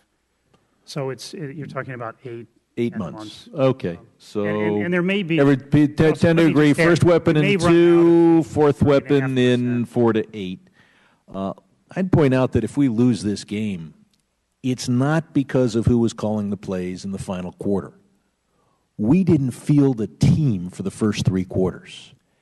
From 1996 to 2010, although this committee did everything possible to pass no sanctions, they were stopped by 3 successive administrations. Our effective sanctions against Iran began in 2010. Their program began 10 years sooner. We are now committed to this goal line stand just a few yards from the goal line, and it's not clear which play we could possibly call, but we've got 3. We've got the voluntary sanctions, which is what we have now. That is to say, we have the sanctions we can get other countries to agree to. Then there's secondary sanctions where you basically threaten a cutoff of world trade if they don't radically change their laws. We have the Iran Sanctions Act calls for that, but we don't do it. And then finally, there's a prospect of military action. If we took military action, would we be able to turn into rubble the centrifuges at Natanz and Fordo? Do I have an answer? Mr. Jones? Yes. Well, I've discussed that in my written testimony. Unfortunately, the centrifuges are quite resistant to bombardment because you have at Fordo 96 parallel cascades that can run. So you take out some. A bombing raid, and we saw this in World War II, you knock out the utilities, the plant goes down, but how quickly can it get back? And it turns out... Let me put up one other thing. And then the final possibility is that we threaten to hit every oil field and industrial and strategic target in Iran if they don't allow Mr. Wallace to go in with 400 experts, along with the entire panel, and just clean out everything. Thank you, Mr. And I don't think I have time to ask for your comment on that, so you can respond in writing. Thank you. We'll hold that thought, Ali. Thank you. Mr. Kinzinger. Thank you, Madam Chair, and thank you, Mr. Sherman. I thought those were great questions, and to the panel, thank you for being here. I'm having a hard time actually figuring out what the United States got out of this. I mean, you know, the Iranians got a lot. They basically got an implicit right to enrich uranium, and we have allies that are begging us in 321 agreements to be able to enrich uranium. We say no to allies, but then to enemies, we basically give them the right to enrich uranium as a reward for doing it the wrong way. I mean, I guess I'm really having a hard time figuring out anything that the United States gained besides being able, I guess, for the next year to go in front of the American people and say that we won something, but then that'll only be proven wrong by history. This, to me, is like the equivalent of a police officer pulling somebody over for DUI and the person in the car saying, well, Mr. Officer, I'll be happy to pull over, but you have to let me have the keys in the car with the engine running and I'm not going to get out. And then the officer saying, you know what, that sounds like a fair deal. That's a good deal for me. So I'm having a hard time with that. I also, think back to what happened in North Korea. And I remember the agreement that was hailed as, the peace in our time of the Korean nuclear agreement in North Korea, that they were going to not have a nuclear weapon. And in fact, I remember reading some of the editorial papers that basically said this was a huge victory against the war hawks and for the people that said diplomacy could never work. And then a year later, North Korea has nuclear weapons, and that's something we're dealing with today. And that, I think, is a regime that, as threatening as they are probably less threatening than what would happen if the Iranians got nuclear weapons. And I think of how the sanctions went down, even and I know Iraq is a touchy subject, so not talking about the war in 2003, but the inspection regime in the 90s, this cat and mouse game that occurred and everything like that. So I'm trying to figure out what the enforcement mechanism on our end and the motivation to prevent Iran from playing the cat and mouse game. And the second they do, is this a matter of, okay, well, the deal's off and we're back to the full sanctions, but I get no indication that that's the case either. I want to ask the members of the panel both about the North Korean parallel here and something we ought to be concerned with, and your words of wisdom on that. But also, if you think back to when we've used sanctions in the past, times that they've been successful and times that they have not been successful, pulling the trigger on relieving sanctions too early, I think, leads to unsuccess. And so I want to know if any of you all have an example of that, or maybe even a counterexample to what I'm saying. Maybe pulling the trigger early has helped. And then also discuss the North Korean parallel. Ambassador, I'll start with you. Sure, and I'll try to go to the sanctions question and leave it to my colleagues on some other previous examples. Look, I think we did pull the trigger well too early on sanctions here. Yeah, I'm not a sanctions apologist. I run a group that engages in economic pressure and engages in sanctions promotion, but they don't always work. Actually, this committee and this Congress showed that they were working in the context of Iran. Iran's economy was veering towards the red zone. And I think that we blinked, unfortunately, 4 to 6 months too early. There are many more examples of sanctions not working historically than they have worked. I would argue that our sanctions on Iran were maybe the most effective, but we unraveled them too quickly. There's no secret here. There are only 4 tools in the tool shed: sanctions, diplomacy, a military option, and covert action. A serious foreign policy would engage in all of them. Unfortunately, we just dialed back the sanctions when they were just about to have the great fundamental impact. It's like, in essence, if you look at those old 1980s shows when, the investigator always should punch the bad guy one last time and you know it, and he walks away and the bad guy gets up. Mr. Jones. A Roadrunner episode is coming to mind. So, I want to first say that much of what you said sounds like you were reading off my sheet here. Maybe I was. Thank you. But on North Korea, I want to point out how these failures are damaging U.S. credibility worldwide. I was discussing Iran with some Canadian intelligence analysts a while ago, and I gave my pessimistic views on Iran, and one of the Canadians said, but the U.S. administration said they're not going to allow Iran to get nuclear weapons. And before I could say anything, one of the other Canadians said, that's what they said about North Korea, too. And these are our friends. Well, and I also think the administration would probably have never said that Fallujah would be taken over by al-Qaeda again when they left, but that's another issue. I guess maybe briefly the last two. My time's expired, but if you want just real quick. Just brings to my mind my discussion in 2003 with my North Korean counterpart when we were kicked once more out from North Korea, and I asked, what next? Is it a nuclear weapon? He told me that, Olli, don't worry, we will not build a nuclear weapon, plutonium is our weapon. Well, we know now what happened, and I think that this is exactly what is the situation with Iran. Their weapon we'll have you hold that thought, just because, sir, I have to be fair to everybody and Thank you, Madam Chair. I'll yield equally back. rude to everyone and cut you off. Thank you. Mr. Higgins is recognized. Thank you, Madam Chair. Let me. I just want to go back to the elections that brought Rouhani into office. There were 6 candidates running. Rouhani ran against the policies that created international isolation.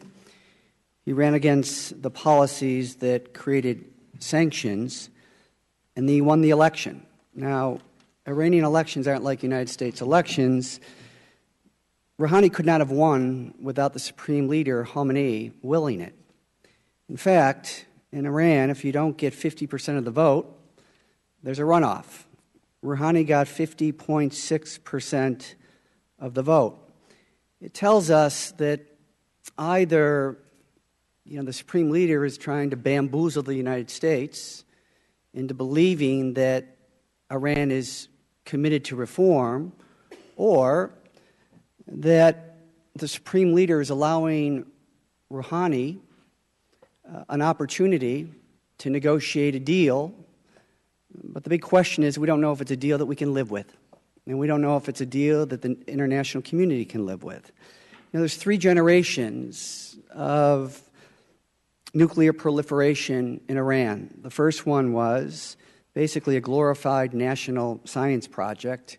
Iran, 10 years ago, had 164 centrifuges, which is basically the machinery that spins uranium at supersonic speeds to produce weapons-grade fuel. Today, Iran has 19,000 centrifuges. It has a multi-billion-dollar atomic infrastructure that has given Iran breakout capability, which means that Iran can produce now weapons-grade material before we can detect it and act against it, which is in fundamental conflict with the objective of the United States. And that is, Iran will not get nuclear weapons, not the containment of the nuclear weapon once they get it. So the objective of prevention may be lost. And in addition to 19,000 centrifuges, Iran also constructed its first heavy water reactor for plutonium enrichment, another bomb fuel. There wouldn't be this discussion, and Iran wouldn't be at the table unless we imposed sanctions, because that's the only thing that they respond to. I think if we take sanctions off the table, you take away the leverage, assuming that Rouhani is sincere about this. He ran the nuclear program for 10 years prior to his election as president, and the only leverage that we have. Remember the Iran-Iraq war. They were at war for 8 years. It was basically a standoff. Nobody won. Khomeini said that upon basically calling a truce, it was like drinking poison from a chalice. Then the United States went in Iraq and did in 3 weeks what Iran couldn't do in 8 years. And guess what Iran stopped doing? Enriching uranium. So, you know, we've been through this. And I think the United States gets played by leaders in Iraq. They push us away when they're doing well. They pull us in when they're being challenged. Same in Afghanistan and the same in Iran. I think we need to be very careful as a nation before we begin to provide relief from sanctions, because the Iranian economy is a mess. It dropped 6 percentage points last year. They don't even have the capacity to refine the oil that they produce for so many other countries. Europe stopped buying oil from Iran. China, who continues to buy oil from Iran, said, we'll continue to buy it from you so long as it's deeply discounted, which further hurts Iran. Now, there's 90 million people in that country, the vast majority of whom are under the age of 30. They are sick and tired of these repressive regimes, and because of social media, Twitter, internet, YouTube, they see how the rest of the world is living. And the tools of social media are not only used for aspirational purposes and seeing how everybody else is living, but it's used highly effectively for organizational purposes. Iran was always good at suppression. Tehran is not like New York City, it's like Los Angeles. It's spread out. But the regime was always good at keeping people down. So I just think that we need to be very, very careful. I know that I went on a little bit longer here, so I've just asked a brief comment. Thank you. Maybe we'll have them comment in someone else's question and answer. Thank you so much, Mr. Higgins. Mr. Perry is recognized. Thank you, Madam Chairman. Gentlemen, just a couple quotes because I think they bear repeating over and over again, and this is a key quote out of Iran earlier in the decade. The dilemma was if we offered a complete picture, the picture itself could lead us to the UN Security Council, and not providing a complete picture would also be a violation of the resolution, and we could have been referred to the Security Council for not implementing the resolution. And the next one, just from last week when President Rouhani said, as Judge Poe already indicated, the Geneva deal means the surrender of big powers before the great nation of Iran. And in that context, it seems to me that all of the American people, liberals, conservatives, Republicans, Democrats, people that don't care, can see exactly what's happening here. And the only folks that genuinely support this somehow come out of academia with some hope for a better solution that's not based in reality. My first questions, I guess, would go to Mr. Albright. It seems like you are kind of in favor of the deal, but I just want to get your context. Do you understand, is the deal about non-proliferation? Is that what we're trying to get to? And is your opinion that it gets us a little closer to non-proliferation as quickly as you can? The goal of the deal is to ensure that Iran does not get nuclear weapons. But again, it's the comprehensive solution that would get this, right. Not the interim deal. But we don't trust these folks, and they have no reason to have our trust. They haven't done anything to earn it over a period of time. Now, there's a 3-year study recently published by the Pentagon that intelligence agencies are not yet organized or fully equipped to direct or detect the development of nuclear weapons or the ramping up of existing arsenals in foreign countries. Are you familiar? Yes. So with that in mind, have you ever been to Iran? No, I have not. I mean, you've seen it on a map. It's a big country, right? I mean, it's... Now, I've studied it a lot. Yeah. Hard to find big things and little things. Well, but one thing, that study, you have to remember, in Iran, the intelligence community has done pretty well. It's exposed many secret sites. Many, which is great. But there's not a lot of margin for error. So, Ken, do you think the elements of the Joint Action Plan and the implementation agreement can be adequately verified under the current context? I think, well, the interim deal is limited steps. Yeah, I think that can be adequately verified. I think many things that are important are not included in that, and in order to verify those, there's going to have to be a great deal of stepped-up verification. In terms of the intelligence community, certainly any efforts to improve their abilities is good, but I would say that on But by Iran, your own testimony, didn't you already say that earlier this month, Iran has already been somewhat intractable and non-responsive or not interested? Well, and that's right. But you asked me if it can be done. I think it can be, and one of the things, one of the verification conditions yeah, in the context that everything in the world is possible, no, it's anything not can possible. Be done. If Iran is not cooperative, they're not abiding by the verification conditions, and that's an early test of whether they intend. But again, we're working within the context of there is no, in my mind anyhow, especially if you live in Israel, no margin for error. Well, I've lived in Israel. So I think there's plenty of room to design a verification regime. But you're not in Israel now. Well, obviously not. Okay. But there's plenty of... Okay. So, Ambassador Wallace, have we already moved from prevention to containment? I certainly hope not, but it's certainly looking that way. Well, how is that measured? Do we know how that's measured? I would just say, particularly with the expertise in this panel, absent countries that fully and 100% cooperate, there's no such thing as verification that works. So we're deluding ourselves in the context of Iran that additional protocol plus, I don't want to speak for my colleagues, is all great to ask for, but absent 100% cooperation, verification equals bomb. Right. So back to my other question regarding containment or prevention, because we've been told by this administration we're going to prevent, we're going to prevent, we're going to prevent. I'm worried about this. Have we moved to containment? If we had made this deal 10, 15 years ago and locked in at a very early stage of an Iranian nuclear program, I would say we aren't containing. Now it sure looks like we're containing. Mr. Jones. So when did we get to containment, in your opinion? In, I don't know, maybe 2008, 2009. I mean, you know, it was a gradual process as they add more and more. But could we, if we kept the sanctions present, could we have gotten, if we got to containment at 2008 and 9 and didn't admit it, if the sanctions would have continued, would we have been able to get back to prevention, in your opinion? Well, if we'd had the sort of sanctions we're talking about now back then, or maybe 2006, I think so. Now, I think it's too late. Thank you. Thank you, gentlemen. Thank you very much. Mr. Schneider. Thank you, Madam Chair. I want to thank the witnesses for being here today, for sharing your insights.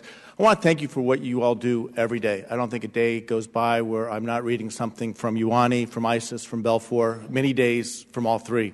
So thank you. Yeah, I've said before, you highlighted here, the Joint Plan of Action is an agreement fraught with dangers. Some, Ali, as you said, is some known, some unknown. But I thought the point was well taken that the real test of these negotiations is not the Joint Plan of Action, but the final comprehensive agreement, in my words, ending Iran's nuclear ambitions and rolling back and dismantling their nuclear programs. And that's what we have to work towards. I consider the Joint Plan of Action, it's necessary that it not be allowed, as you have all said, to extend beyond its parameters, ideally 6 months, at the longest, the 12 months. We must block and then close any and all pathways for Iran to get a nuclear weapon, not just the plutonium pathway at the Iraq reactor. I believe the uranium enrichment, both in centrifuges and in laser. And as Mr. Hanonen said, we must address the military aspects. What you said in your testimony, a comprehensive deal can only be reached if uncertainties over Iran's military and nuclear capability are addressed. And I think that's crucial. Mr. Albright, you wrapped up your written testimony, and I think it's worth restating. An adequate, comprehensive solution will depend on the United States and its allies now making clear to Iran what is required of it, and that this is indeed a pivotal moment. I guess this is where I come in. My question to you all is, as we talk about passing a resolution in the House, extending what we passed last summer on the Nuclear Iran Prevention Act, I'm worried that if 6 months, 12 months, we're not quite there, the question will be, the argument will be, don't do more sanctions now because we're close. I'm worried that 12 months from now, if we're almost there but not quite, the argument's going to be, we must wait now. I'm further worried that as we sit here today, if we can clearly and transparently indicate to the Iranians not just what's expected, but that the sanctions that will follow a failure of these negotiations will be orders of magnitude greater than what they faced when it brought them to the table back in November, that makes it easier to stay on this path to peacefully ending their nuclear ambitions. I guess my question to the panel, and Mr. Albright, I'll start with you, is if the administration, or if the Congress passes a resolution, the House, that says this is what we intend to do if we can't go down this path, but we want to stay on the path that will peacefully end in a comprehensive solution, why is that not a good strategy? Yeah, I personally think it is. I think it's important to lay out the criteria that the agreement should reach or should ascribe to, that in a sense minimum conditions need to be laid out. I think it would be very useful. I think it would certainly clarify things to Iran. It would also make sure that the administration understands what the minimum conditions are.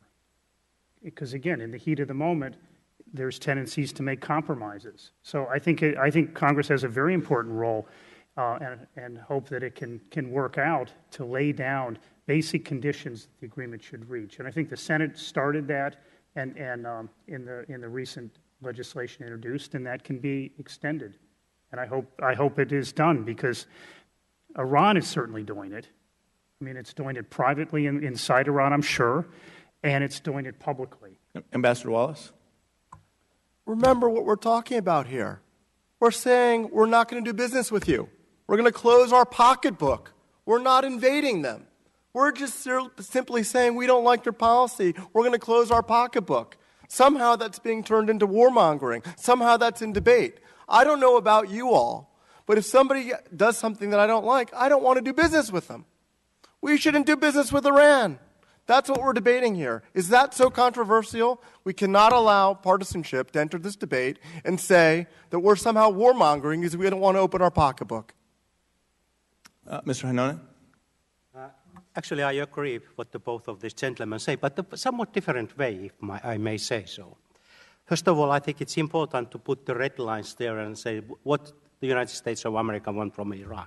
That needs to be a clear-cut message, because Iran says at the same time no one's centrifuges will be dismantled, we will be building our reactors. So it's important for the discussion. But having said that, I'm going to interrupt you yet again. I'm rather disciplined with the time, because we're going to be voting, and then members won't have the time. Thank you, sir. Mr. DeSantis, my Florida colleague. Thank you, Madam Chairwoman, and thank for the witnesses. Ambassador Wallace, I appreciate that last comment. I mean, when I'm hearing these things, when people say that us trying to move forward with sanctions is tantamount to us saying that we need to invade Iran, to me is just unacceptable. The President said not too long ago that he thought the chance of a deal actually succeeding was about 50-50. And to me, I was really alarmed by that. I mean, here's the guy who's supposed to believe in what they're doing, and he still thinks it's likely, or it's essentially a coin toss. It just seems to me that understanding the nature of this regime, we may never be able to actually have an agreement that works, just given who they are. But why would you go easy on sanctions? It seemed to me the way would be to apply more pressure on them, show them that we're serious about this, and maybe they would be able to reevaluate whether it's actually in their interest. So it had been mentioned earlier, but some of these military sites like Parchin, Ambassador Wallace, it doesn't seem to me that we would be able to really monitor what goes on there. You're right. Absent cooperation, we wouldn't be able to. I want to give some of my time to Ali because he was cut off a couple of times. But I was talking about sanctions previously and how wonderful in a bipartisan way this committee and other members of Congress have said what sanctions should be. Now, I respectfully implore you all to say what are your red lines on enrichment, on the heavy water reactor, and the like. Ali was about to refer to that, I think, in his testimony. But I've rarely, and I've had the privilege of testifying before you all many times, I've never asked something of you like this. But please, each one of you should go on the record with the President, the future President, as to what your red lines are. That's important that Congress speak with a unified voice. I beg you to do that. I defer to Ali. Ali, you need to get in there. Thank you. What I wanted to say that it's not only about the United States of America, it's also about the unity of the international community. And more needs to be invested to be 5+1, get the Russians and Chinese fully behind, because without them, the sanctions will not be the success. So in terms of, and I think that's true with terms of what our red lines are, it seemed to me that the United Nations had always said that Iran wasn't going to be able to enrich. And now it's like, well, you can enrich a lot. So I think the red line for Congress should be no enrichment. I think that's the only way that we can have a somewhat degree of certainty that this is something that we can prevent from happening in terms of them having a nuclear weapon. One thing that's odd about this whole agreement and these negotiations is nobody's talking about, within the context of this, terrorism and Iran's role in international terrorism. And I worry they're the leading state sponsor of terrorism. They've committed terrorist acts against the United States, going back from the embassy takeover to Beirut, which they were involved in. They were attacking our service members in Iraq with EFPs. How could it be that we're just kind of just acting like that the terrorism aspect doesn't exist? This seems to me to be a very serious shortcoming for this agreement. Does anyone want to weigh in on that? Let me just say, I think I've worked on many agreements. I mean, typically the nuclear is roped off. I mean, that's been the tradition. But it doesn't mean the terrorism issue can be let lie unsettled. And I think Congress is going to have to face, in reviewing the lifting of sanctions, it'll have to review that condition. My understanding is that's part of the law. So I think the administration eventually is going to have to answer how it's going to deal with that. But traditionally, these nuclear deals are done in I don't want to say in isolation, but done as cutouts in a sense. And it would be up to, in a sense, oversight to decide whether that is enough to remove. I just wonder whether that model is applicable to a regime like this as it would have been to maybe some of these other nuclear powers. And of course, we have had negotiations with countries like North Korea that have ended up backfiring on us. So I appreciate that, but I still have a lot of concerns. So, Mr. Jones, what would you recommend? I mean, you say, hey, this is the cat's out of the bag. So what should we be doing in Congress if we're somebody who is concerned about this regime possessing nuclear weapons? You seem to think that we're not going to be able to prevent that at this point. So what should our response in Congress be? I'm not sure, other than to look at the problem more broadly. I mean, to look down the road to prevent further Irans. We've had a string of failures: Pakistan, North Korea, Iran. We're looking at possibly now Saudi Arabia. Even Turkey's suddenly shown interest in. Thank you, Mr. Jones. Thank you, Mr. DeSantis and Mr. Vargas. Thank you very much, Madam Chair. And again, thank you for holding this hearing. I appreciate it, and thank you to the witnesses. I'm usually a rather optimistic person, but I'm not optimistic at all, and I continue to think that this interim deal was a mistake. In fact, I think it was a terrible mistake. And I hope that I'm wrong, but I continue to think it was a mistake. I think we're naive in these negotiations. I think that this notion that these are just a tiny easing of the sanctions, I think, is wrong-headed. In fact, just the opposite. I think that this easing of the sanction is, in fact, going to allow their economy to blossom and to take off. I think it's a terrible mistake. And it's going to be very hard, I think, afterwards to try to put the genie back in the bottle, to get these sanctions going once again.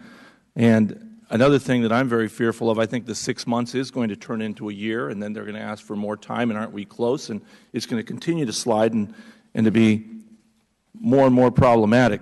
And in fact, I think all we have to do is really listen to the Iranians themselves and what they're saying. I mean, Iran's leaders recently made it very clear that they have no intention of coming into compliance with the international obligations in the nuclear arena.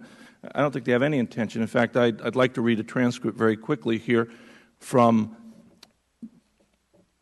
Fareed Zakaria, who's the host of CNN, and Rouhani. Iran will absolutely retain its enrichment. That's what Fareed asked. And he goes, it is our, and this is Rouhani responding, it is our national pride, and nuclear technology has become indigenous. And recently we have managed to secure very considerable prowess with regards to the fabrication of centrifuges. We will not accept any limitations. So Zakaria asked him again, so there will be no destruction of centrifuges or existing centrifuges? Rouhani, no, not at all. I think they've made it very clear where they want to go with this. Interestingly, they say it's not for, he goes on, they ask him later if it's for a nuclear weapon, and he says, no, of course not. It says, and to know that when, from a religious point of view, religious leaders, to be more specific, the great and eminent leader of the revolution announces and states that the fabrication and the stockpiling of nuclear weapons is haram, religiously forbidden, this should tell you that we don't want to build the bomb. And yet everything they've done is to build the bomb. Everything they've done. Does anyone disagree with that? Does anyone believe that what they've been doing so far has been, in fact, for peaceful purposes? Does anyone there? Nobody? Yes, sir.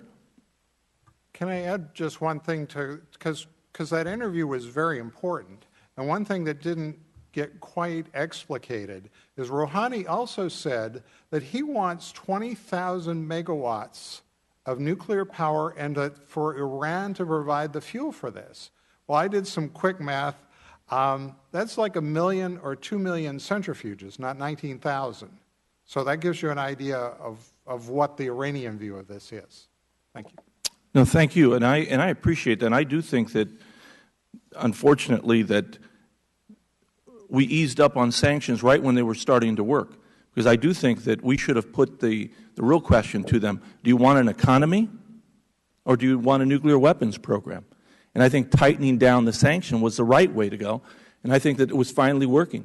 And easing up now is going to be just the opposite. It's going to be so much harder now to get things back on track. I'd like to ask you, Ambassador, about that. What do you think? And I know that you do this every day, but I'd like to hear you again on this. Sure. I thank you. I prepared a quick chart for this. Congressman Deutsch and I talked about this, but this shows sort of the oil production that is happening now on a daily basis in Iran, around $1.2 billion a day, and presumably going up. This green line shows where it would go down to, which would be about 334,000 barrels a day, assuming a trending out over the course of the year. The next time the administration says it's really only $6-7 billion of sanctions relief, ask them this question: $27 billion alone just on oil sales, not even getting to the Iranian auto industry and the other sectors. I think this is a very powerful indication of what their sanctions relief is all about. Anyone else like to comment on that? Because I guess my point would be, it's not so much just the $6 billion. I think it's more than that. It's an economy looks at confidence. You know, is there confidence in the economy to take off? And I think that's the problem here, that all of a sudden the world has confidence that these sanctions are going to be lifted. That's why their economy is taking off. It's going to be very hard to impose sanctions once again. Yes, sir. Yeah, I think it. Maybe I'm by nature an optimist, but the thing to me that seems imminent or urgent to do is to send a signal that the sanctions are going to be fully enforced and they're going to be strengthened if time, the clock. Thank you very much. And I'm going to be a disciplinarian. We're going to cut it down to 4 minutes so that we can all get our questions in. And I apologize, Mr. Can you cut it down on the next Mr. person? Weber's Can you cut it down on the next person, Madam Chair? Yes, of course we can. Thank you. Go ahead. All right. Does any of y'all on the panel, November the 4th, 1979, ring a bell? That's the day that they took hostages, Iran did, at our U.S. Embassy. You know how long they held them for? 444 days. November the 4th will be the 35th anniversary of that hostage taking. They've been exporting terrorism for almost 35 years. I'm going to follow up on what Adam Kinzinger said when he said, what is the U.S. getting for this? They've been exporting hostages they've been exporting terrorism forever, And what are we getting out of this? We're getting told that, as Mr. Wallace said, that we're somehow warmongers because we want to strengthen those sanctions, because we want to make them come to the table and negotiate, and they're about to do that. So y'all work with me here. Any of y'all think 35 years is a long time? Simple yes or no question. That's the easiest one I've had in a long time. It's a long time. Y'all all agree that is 444 days a long time? If you're a hostage, yeah. It is a long time, isn't it? Now, do you agree with Brad Sherman's comments that the first 3 quarters of this game, quote unquote, we've been missing in action, that we're down to the goal line stance? Do y'all agree with that? I'm getting a no from Albright. I'm getting 2 over here, and the guy in the green is just kind of contemplating that. He's not admitting to nothing. But here's the point. If we continue to hold them under sanctions for 444 days, we haven't taken their hostages. We haven't had an act of violence take them by violence. So if we make them toe that line, excuse me, then we can't be accused of being violent or being oppressive. By their own words, they want to wipe America and Israel off the face of the map. Now, have we threatened to wipe Iran off the face of the map? Anybody? Have we threatened to wipe Israel? Mr. Albright, you lived in Israel. Do you have any family living there now? No. Okay. Mr. Wallace, you said 100% cooperation was needed, and we would know that pretty quick if we're not going to get that in verification. Should we give them 444 days? I'm very skeptical. They haven't shown any indication they want to cooperate, and there's no verification with not cooperation. Excuse me. Mr. Albright, you said we ought to lay out minimum conditions earlier in the negotiations. And the guy in the green, I can't pronounce your name, you said we ought to have a red line. We don't have a real good track record on red lines right now. Would you be in favor of military action if those red lines are passed? Would that be one of the conditions, Mr. Albright? For the red lines on the comprehensive solution, no, of course not. It's the red line that has been articulated by President Obama is that if they'll be prevented from getting a nuclear weapon. Yeah, well, since they saw us bomb Syria with President Obama's red line, they know how serious we are. Well, the red line, the threat of military strikes has to be credible, and the U.S. is going to have to reestablish that credibility if it wants to deal with Iran. Yeah, well, we don't have a lot of credibility with the threat with red lines well, recently. I'm just Syria's not Iran. I mean, well, I Syria's understand different than Iran. I mean, we didn't have a lot of vested interests in the... Mr. Schneider, I'm going to follow up on, he said, in 12 months, we don't want them coming back and saying, look, we're almost there. No more sanctions. Do any of y'all think that Iran is going to be serious and that we have 12 months, or are we going to have 2 bombs, 4 bombs in 12 months? Would you want to go over and live in Israel, Mr. Albright, right now? I would, and okay. I don't think that... Well, we're going to miss you. Yeah. The guy in the green. Would you live over there? Anybody else? And we are done. Thank you so much. You had the full 5 minutes, and Ms. Frankel is recognized. Thank you. Thank you, Madam Chair, and I thank you so much for bringing this diverse panel. And really, this is very complicated. At least it is to me. Some of these other folks see it more simple, but I think we all agree that Iran should not be allowed to obtain a nuclear weapon. Although, Mr. Jones, you think they already have one. Okay, so you agree they shouldn't have been allowed, but that's too late. The 3 of you, the rest of you, think they don't have a nuclear weapon, or you're not sure? You think they do not? They do not, but they had the capability within 2 or 3 months of breaking out with that ability to have a nuclear weapon. And I think everybody here pretty much agrees that the interim agreement should not be the long-term agreement. Right? Absolutely. Right. But logic does tell me that, in a give-and-take situation, Iran would eventually want all the sanctions relieved. Is that right? I think they already have that. So you think they have all the... Okay. I think that their sanctions relief is far greater than what meets the eye. Their economy is booming right now, coming back very strongly. Certainly we could lift other sanctions, but we have to send a message that more sanctions are coming to stop that growth in the Iranian economy. That's a key thing that this committee can participate in. Okay, so But do they expect further relief if they give? I mean, in other words, we would expect them to go further, give up something further than what's in the interim agreement in order to get further relief. Well, remember the current agreement says that when we finally get done, there's not going to be any restrictions on Iran at all. They're going to be treated like any other non-nuclear weapon party to the NPT. That means they're scot-free at that point. Well, not exactly. I mean, I would expect embargoes on military goods. I mean, there'd be counterproliferation sanctions. And again, we're talking, if this works as the administration has outlined, we're talking a deal that's extremely restrictive of its nuclear program and the conditions last 20 years. They've dealt with the IA concerns. Their weaponization or past weaponization infrastructure is under verification. They have shown cooperation. So I think it's, when the sanctions would come off, Iran would have had to have met many, many conditions. And so it's not at all like the interim deal. And Mr. Jones, do you rule out or do you advocate any kind of military action? No, I think it would take a full-scale war with Iran, and I don't see that the U.S. is in any position to embark on such a war at this point, which is why I think there's nothing we can do. I mean, if we could take military action, then Iran wouldn't have nuclear weapons or wouldn't have them for long. Okay, so it's very easy to be it's easier to be the Monday morning quarterback. So let me just, it is what it is right now. Could you each, my last question is, what do you recommend we do next, given the situation? 6 months from the adoption of the interim agreement, this Congress should make clear that Iran will face the most robust sanctions in history, and its oil sales will go down to nearly zero, its auto industry will not be able to function, and their economy will cease to exist. That's the message this committee must send in order for Iran to dial back its nuclear program, which is a requirement, in my opinion, for a final deal.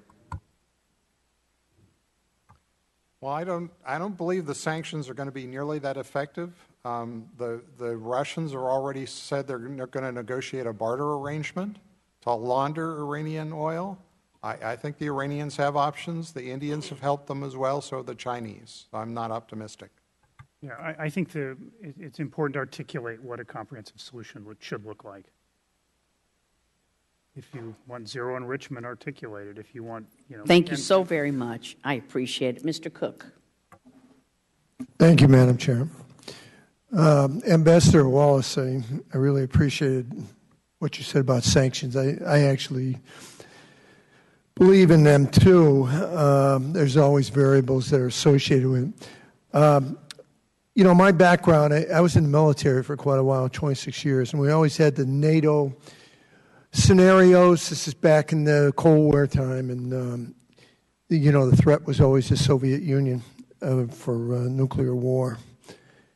And after the wall came down, we've never had those similar scenarios, and now it's kind of changed completely with what is going on with North Korea and obviously Iran. In your opinion, how close, in your opinion, anyone, do you think that Iran would, I think we all agree that they are going to get the bomb, and many of them, would they use it? Or is it just a threat? I think one of the greatest dangers of Iran going nuclear are the incredible sectarian tensions that are plaguing that region right now, and the fact that we'll have a nuclear arms race in the region. We'll take the most volatile region in the world, and we will make it more volatile and nuclear volatile. And if it were me, as a leader, if I were a leader of one of those countries, the Ayatollah and others have said that they could conceivably use these types of weapons before. I think you have to take them at their word, and I think that you have to take the threat seriously. Before you answer anymore, the reaction of other countries. Let's just go with the scenario that they have the nuclear bomb. We're talking about Saudi Arabia, some of the other Arab states, the Arab, Persian, Iranian, the animosity between them. Do you foresee many other countries that would be very eager to do exactly what Iran did just because of what happened? And any suggestions on what countries would acquire the bomb in them region? I think it's very clear that other countries in the region are, again, playing along the sectarian lines, would seek to go nuclear. It might take them a little bit of time. Which ones? Saudi Arabia. Anyone else? I think the Emirates. I think Turkey, Egypt, a variety of countries in the region. So as many as perhaps 6? All of them. Okay. Does the panel share that opinion? I'm not sure I'd go quite so high, but I'd also point outside the region. I mean, with North Korea, and if the general regime starts to collapse, I think we could be talking about South Korea, Japan. I mean, I think this problem is broader than the Middle East. And then the possibility for use of a nuclear attack from a mathematical standpoint, if you do the math, which is very, very scary, there would be some kind of event as opposed to when it was in the Cold War, where it was limited to just a few powers. Well, certainly, I'm already, frankly, quite concerned about Pakistan. I mean, it looks like at various points Pakistan might just dissolve or break into some sort of Islamist sectarian fight, and who knows who would wind up with the weapons. Well, thank Same you. thing with North Korea. I just wanted to... I think it shows why it's so important to prevent Iran from getting nuclear weapons. And I agree with you. And I just, trust and verify. And going down this road, it just shows how naive we are. And the consequences are enormous. And I hope this body here, which seems to be one of the few that is addressing this, will continue to fight for that action. Thank you, Madam Chair. I yield. Thank you very much. And although votes have started, we have 2 more members who are going to ask questions, so we're fine with the time. I didn't cut anyone off. Mr. Connolly is recognized. Thank you, Madam Chairman, and welcome to the panel. My colleague just referred to naivete. I'm not sure what he was referring to support an interim agreement that is supported by a number of the main players trying to get Iran to desist might be wisdom rather than naivete. We don't know yet. Mr. Heinonen, were you involved at IAEA in any of the negotiations with Iran or discussions with Iran or verification experiences with Iran? Yes, I was indeed. Visited a number of times, maybe 20, 30 times. Is it your impression, based on that experience, that Iran is hell-bent on getting nuclear weapons and that an interim agreement, such as the one successfully negotiated, is merely a stalling tactic until they reach their ultimate goal?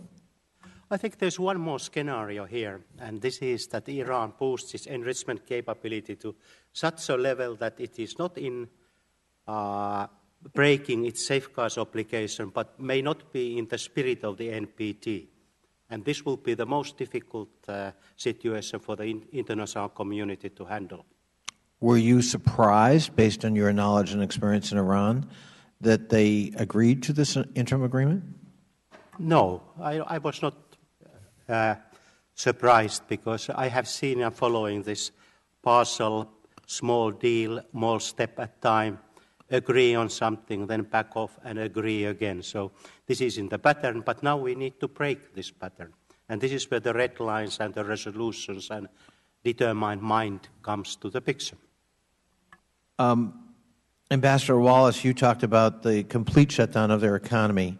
One wonders whether that's possible, but certainly their economy has hurt based on fairly about as, I mean, I'm old enough to remember sanctions going way back on all kinds of countries and with a spotty record. I mean, sometimes sanctions work pretty well, sometimes they don't.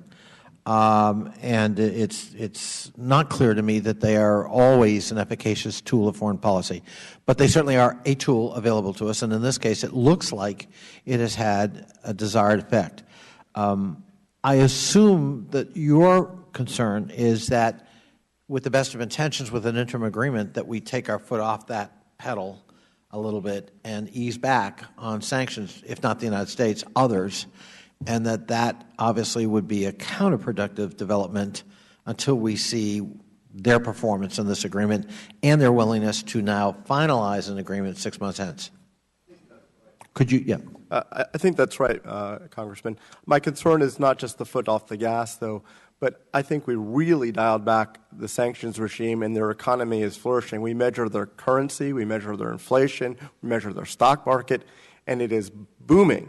And I'm concerned that the very little concessions that we got, no real rollback, was met with a dramatic rollback of the economic pressure so that they had an economic boom to their economy. And I think my concern is, and I was certainly being effusive, you can't shut down their economy. We could certainly get their oil sales down to a few 100,000 barrels, and we should try. But until very recently, all the reports I saw were that they were having trouble moving their oil on international markets. The low point was about 761,000 barrels a day. Right now, it's already gone up to 1.2 million barrels a day and even higher. Is that, excuse me for interrupting, but is that because of some of the carve-outs in the agreement for India, for example, and some others? It has been actually, if the carve-outs were kept in place, the reduction of oil sales would go down to about 334,000 barrels. Right now, we're on a trajectory of between 1.2 plus over the course of this year. That was in anticipation of the agreement and the agreement itself. So you've seen a huge economic windfall for the Iranians. My time is up. Thank you, Madam Chairman, and thank you. An ex-Senate staffer when all of those sanctions. You forgot to. It's not something I bring attention to, but inside joke here. And to wrap up, Mr. Collins, we're expecting big things from you. Well, we're toward the end here, and we'll get to it. Thank you, Madam Chair.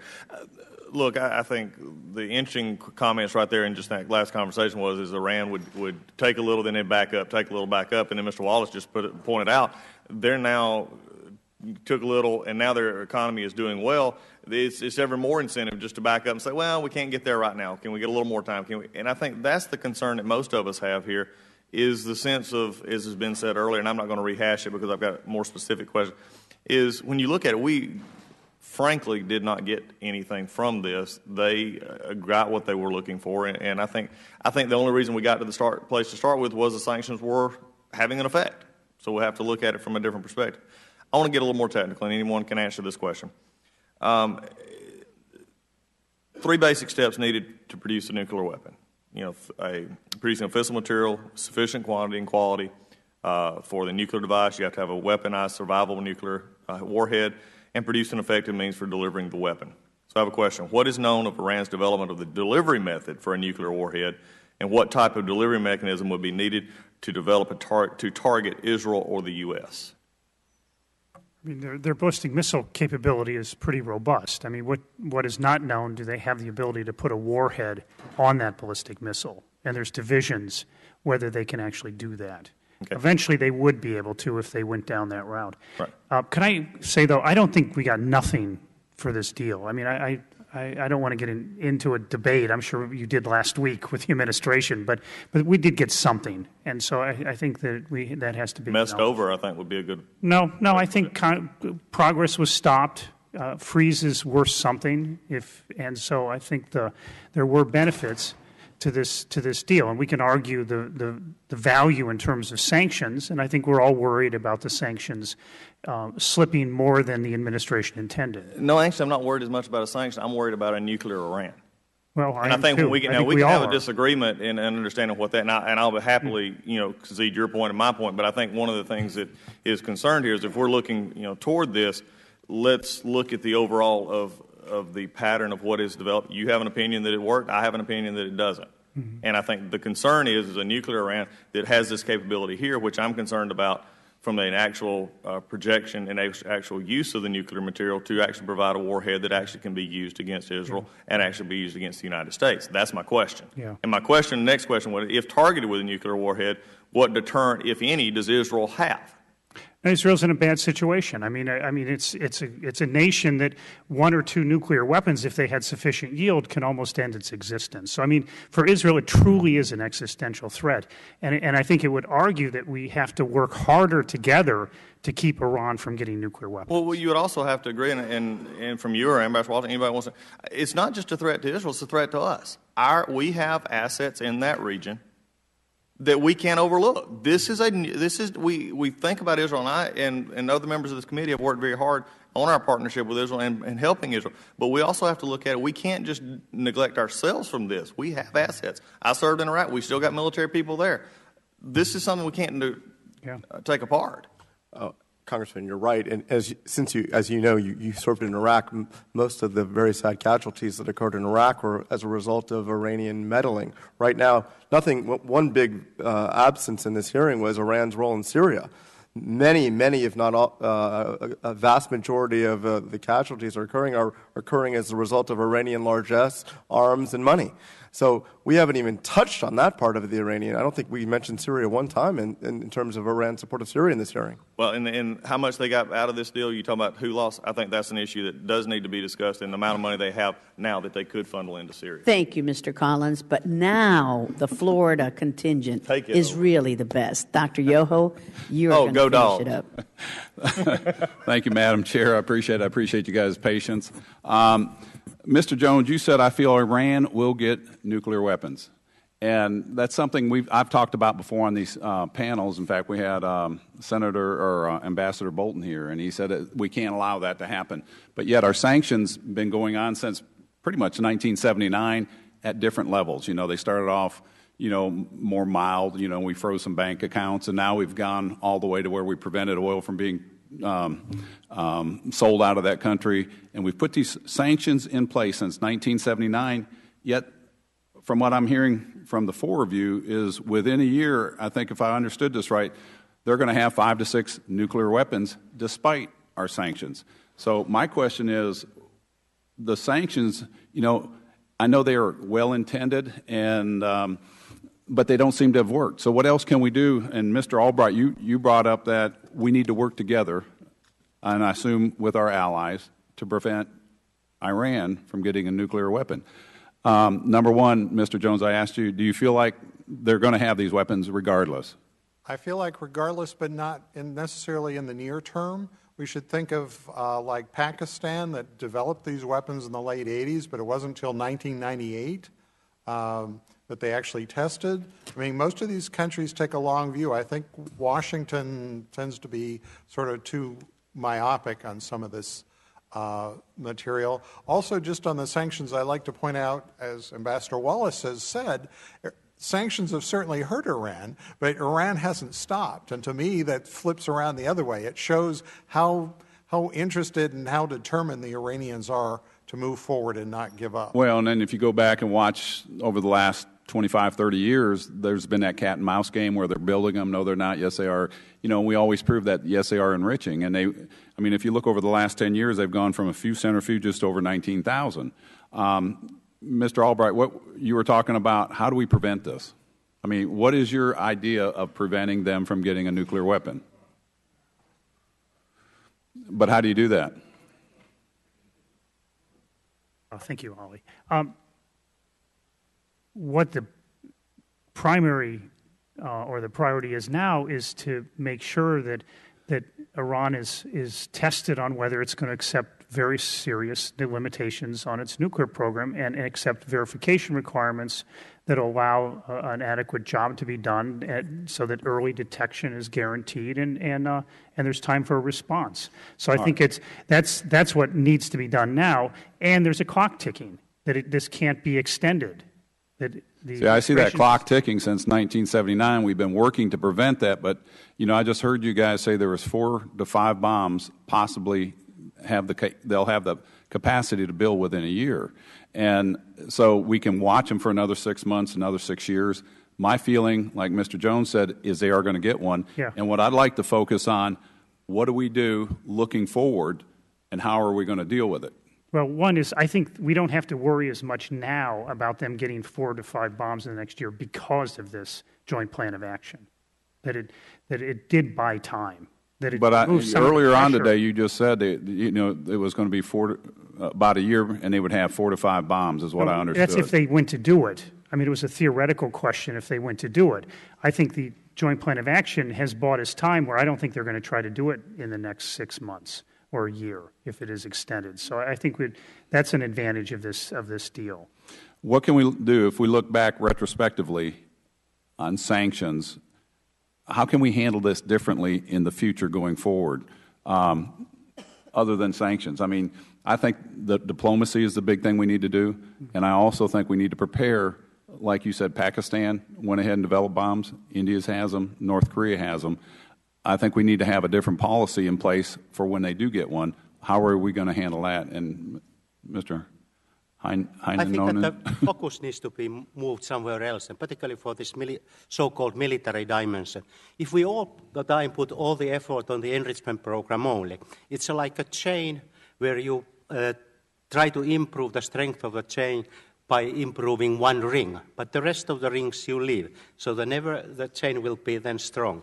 So there is a need for refocus and go really to that part, find what is there, what was going on, and then dismantle single-use and multi-use capabilities.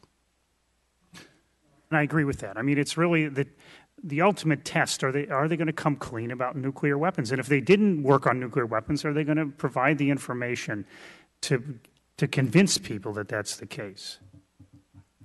And that can be tested quickly. Madam Chair, Thank you. Thank you. Thank you, guys. And I appreciate your time. Mr. Heinonen, I finally let you finish an answer. Not bad. 1 out of 25.